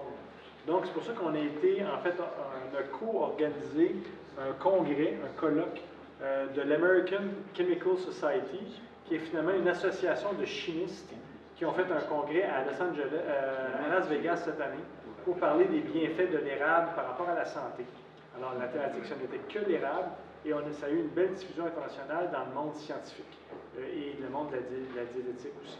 Très intéressant. Différentes tournées de presse, on a des journalistes américains qui sont venus ici, donc on les a amenés un peu partout au Québec pour leur montrer c'est quoi l'érable, avec un chef connu qui s'appelle Danny Seo, qui est un peu comme le Ricardo, un des Ricardo aux États-Unis, très connu, et également différentes autres activités promotionnelles pour le marché américain, qui demeure le marché principal. Sur l'American Chemical Society, le symposium, on a eu l'aide de qui? Aux États-Unis, c'est Dr. Serram. Ouais. C'est à lui qu'on parle. Ouais. La subvention qu'il a reçue aussi. Ouais. Oui, en fait, Dr. Serram, c'est un des éminents chercheurs sur les antioxydants aux États-Unis. C'est la référence. Quand on parle d'aliments et d'antioxydants, c'est le Dr. Serram qui est un des grands spécialistes. Puis nous, on est allé chercher, il y a de ça plusieurs années. Il travaille avec nous dans l'érable beaucoup. Et lui a réussi à aller chercher des subventions du gouvernement américain pour travailler sur l'érable canadien, pour trouver d'autres antioxydants. D'ailleurs, ça fait partie des diapos que je vous montre tantôt. Mais ça a été intéressant de voir que non seulement la Fédération va chercher des subventions un peu partout, mais il y a aussi des chercheurs qui, sans l'aide de la Fédération, vont aussi chercher des sommes pour faire la recherche sur le produit de l'érable. Donc, c'est très intéressant pour ça. C'est où? Donc, autrement, au-delà de ces deux marchés-là, on continue à aller aussi en Inde et au Japon. Au Japon, on a fait un petit peu moins d'investissement cette année, encore une fois parce que le fédéral était moins en appui là-dessus. On a quand même continué avec notre agence à faire, dans le fond, des recettes santé à l'érable, renouveler notre carnet de recettes. On a aussi collaboré avec un magazine qui s'appelle Nice Things là-bas. Diffusion de communiqués de presse, toutes les recherches sur les bienfaits santé de l'érable, on les a diffusées pour que ça puisse transparaître dans les médias japonais. Et continuer à faire des études de marché par rapport aux consommateurs, voir quelle est leur perception au niveau de l'érable. Au niveau de l'Inde, qui est vraiment un marché en développement, donc subvention fédérale, encore une fois pour aller là, c'est notre troisième année avec laquelle on fait du travail là-bas. Donc en gros, c'est un peu la même recette qu'ailleurs, c'est-à-dire on côtoie des chefs, on fait développer des recettes adaptées au milieu indien. On rencontre des diététistes puis des gens qui sont capables de parler d'érable sur les médias là-bas, par rapport spécifiquement au marché qu'on souhaite. Et développement de revues de presse et de veille médiatique par rapport à ça. L'Inde, c'est quand même un marché qui est très embryonnaire. Le principal problème, c'est que le sirop d'érable n'est pas diffusé partout. Donc, on a beau faire énormément de promotion, mais si le consommateur n'est pas capable de trouver le produit, des fois, c'est pas facile. Alors, mais quand même, le gouvernement fédéral voulait qu'on aille là il y a de ça 3 ans. On est allé, puis c'est quand même un marché en devenir. Il y a quand même plus qu'1 milliard de population en Inde. Ça fait beaucoup de consommateurs potentiels, éventuellement. Et en terminant au niveau de la partie recherche, mentionnons donc toutes les découvertes qui ont été faites au cours de l'année. Entre autres, Dr. Serram et son équipe ont trouvé 2 antioxydants supplémentaires dans la liste, la longue liste. On est maintenant rendu avec 65 substances dites antioxydantes ou polyphénols dans le sirop d'érable. C'est quand même important. Donc, on n'est plus juste avec un produit qui est de l'eau avec du sucre. Il y a un paquet d'autres choses aussi. Puis aussi, si on veut se différencier des autres sucres, il faut trouver des vertus santé. Et c'est un axe sur lequel on a misé et qui porte fruit depuis plusieurs années. Donc, c'est intéressant de voir où est-ce que vos sommes vont. Moi, je dirais que l'autre élément à se rappeler, si on regarde d'autres marchés complémentaires, on a parlé de l'Allemagne un peu plus tôt, on a parlé aussi d'une campagne du Québec. Là, dans le fond, on se réserve un peu nos scoops pour la tournée de l'hiver parce qu'on prévoit faire quand même une campagne médiatique importante au cours des prochains mois. Entre autres, on est en réflexion par rapport au logo Produits d'érable du Québec, parce que c'est un logo qui, en fonction des pays, va varier, puis les gens ne le reconnaissent pas beaucoup, ce logo-là. Donc, on a avantage à recentrer nos efforts sur un seul logo, qui pourrait être version anglaise, version française, mais au moins, puis focusser sur juste cette image-là. Ça, vous allez voir au cours des prochains mois, vous risquez de voir des campagnes promotionnelles spécifiques avec un bon taux de pénétration publique. Donc, à suivre. S'il n'y a pas d'autres questions sur la promotion, on passerait à la dernière partie avec la partie syndicale.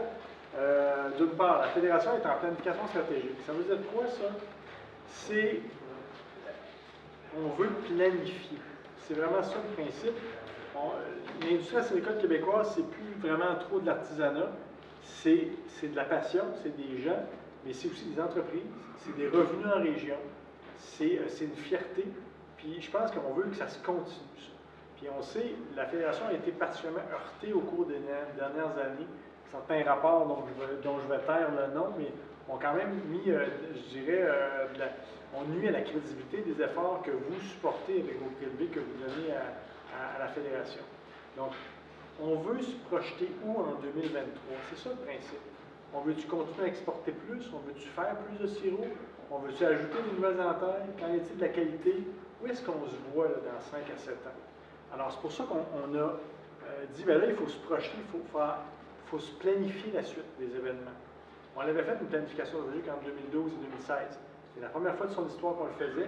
Là, on est rendu en phase 2. Puis pour ce faire, il y a 3 niveaux de recherche sur lesquels on a travaillé. Le conseil d'administration de la Fédération s'est arrêté et a réfléchi. Les cadres de la Fédération l'ont fait. Les conseils d'administration des 12 syndicats régionaux se sont penchés aussi sur le dossier à différentes occasions. On a fait un état de situation. Où est-ce qu'on est rendu? C'est quoi nos forces? C'est quoi nos faiblesses? Qu'est-ce qu'on veut améliorer, mais surtout, où est-ce qu'on veut être en 2023? C'est quoi notre rêve de projection? Et on a fait appel à un consultant externe qui est venu nous challenger dans nos idées, qui est venu nous poser des bonnes questions.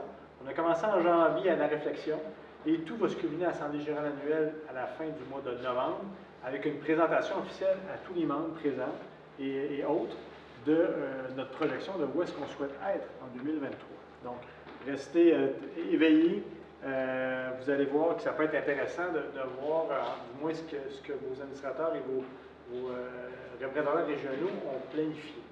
En gros, 4 thèmes qui vont être travaillés. Vente et distribution du sirop. Dans quel pays on veut aller. Quels sont les volumes qu'on souhaite.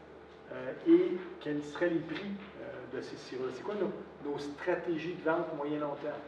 Maintenant, la réserve de sirop, on veut qu'elle soit plus dynamique, plus adaptée au marché. On veut que le sirop réponde vraiment plus aux besoins que les acheteurs nous mentionnent.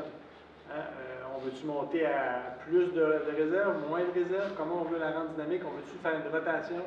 On veut-tu fermer des années? Donc, c'est tout ça qu'il faut qu'on regarde. Tout ça à travers le leadership de la Fédération. Parce qu'on a vu dans les médias qu'on n'est pas les seuls à s'intéresser à l'érable.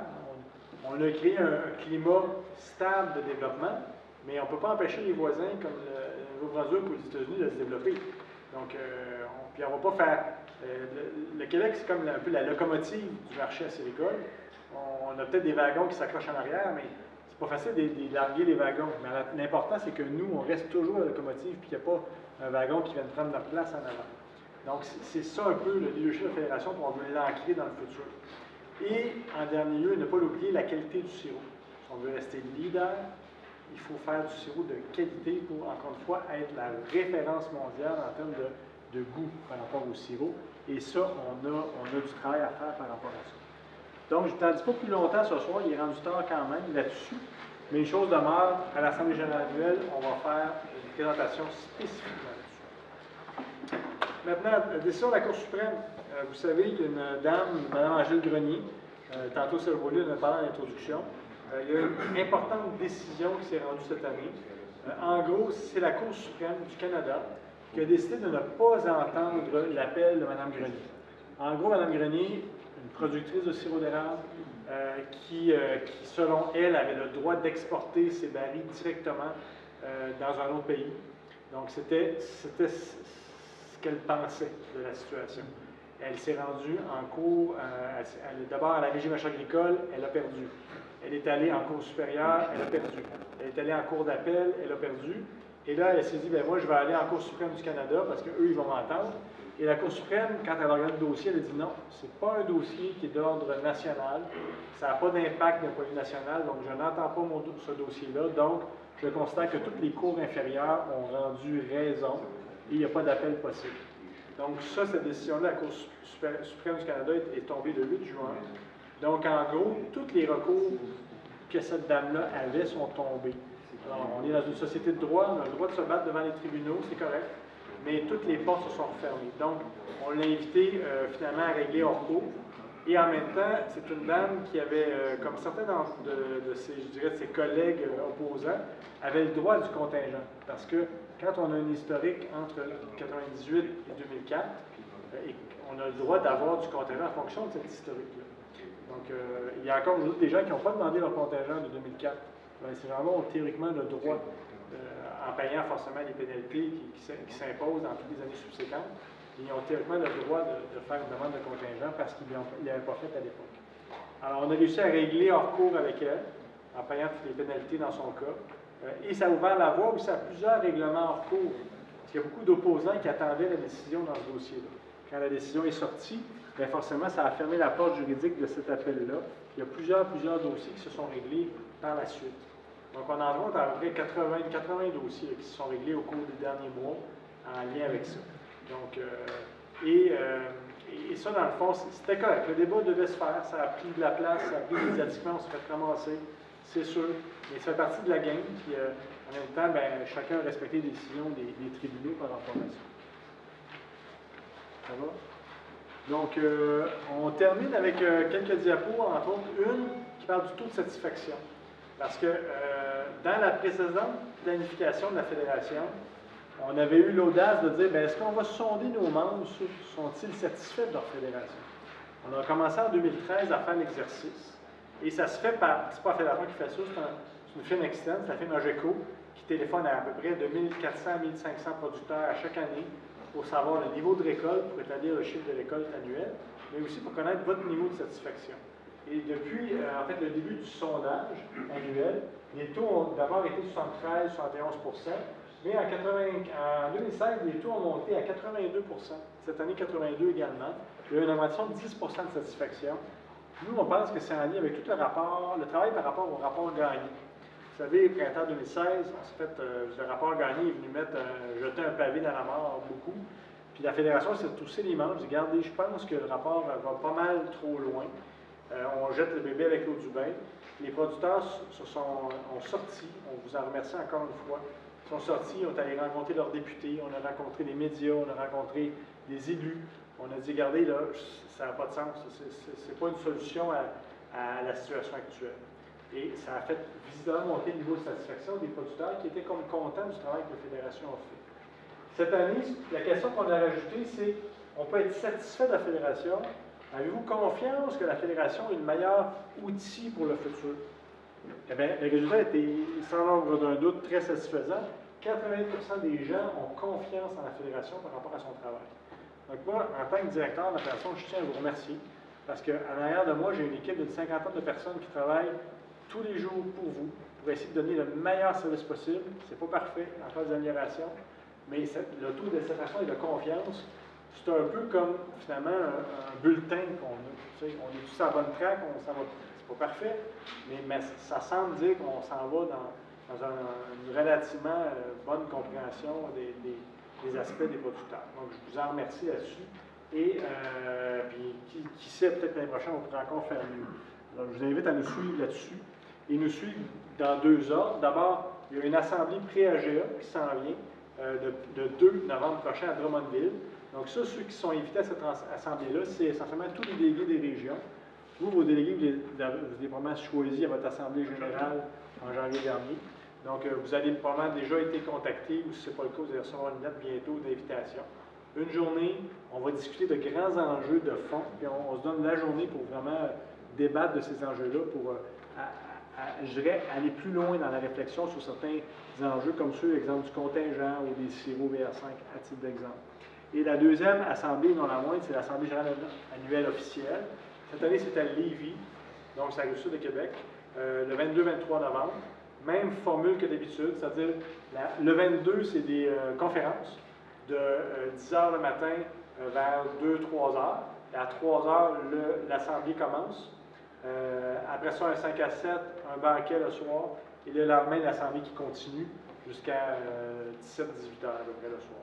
Donc, rendez-vous là-bas. Mentionnons que c'est la dernière année où l'Assemblée générale de la Fédération est au mois de novembre. on est en changement d'année financière. Vous savez, la Fédération, son année financière, c'est un 31 juillet. Bien, cette année, en fait, on l'a fermé le 31 juillet, mais on va la refermer le 28 février. Pourquoi? Parce qu'on voulait mettre l'année financière en phase avec l'année de commercialisation. Pourquoi? Parce que le 31 juillet, nos chiffres d'état financier sont bizarres. Au 31 juillet, vous avez produit du sirop, il y a des contributions qui sont rentrées, mais on n'a pas encore commencé à dépenser l'argent, dans tous les projets de promotion, puis de recherche, puis d'administration à Fédération. Donc, ça nous donnait des états financiers qui étaient un peu bizarres, où il y avait beaucoup d'argent dans le compte, on dirait qu'on avait trop d'argent, puis qu'on n'avait rien de fait. Mais non, au contraire, les dépenses suivent dans les mois subséquents. Alors, c'est pour ça qu'on pense que ça serait préférable de fermer l'année financière le 28 février. Alors là, on le sait, on a produit tant de sirop, on en a vendu tant, puis le 28 février, on sait exactement ce qu'il y en a. Donc, l'Assemblée générale annuelle en 2018 va être la dernière semaine de mai. Donc, vous pouvez déjà le mettre dans votre agenda. On a réservé à la même place à Lévis pour simplifier les choses. Et ça risque d'être une assemblée sur 2 jours, mais à la fin mai. Et en même temps, on se garde quand même en novembre 2018 une espèce de congrès semi-annuel où il va y avoir que des résolutions. Donc, pas d'assemblée générale en soi, mais des résolutions. Donc, vous allez encore avoir votre assemblée d'information comme à soir et une assemblée semi-annuelle de résolution seulement à la fin de l'année 2018, ainsi de suite. Je vous remercie de votre attention, autant ceux dans la salle que ceux à la maison. Donc, si vous avez des questions complémentaires, on est là.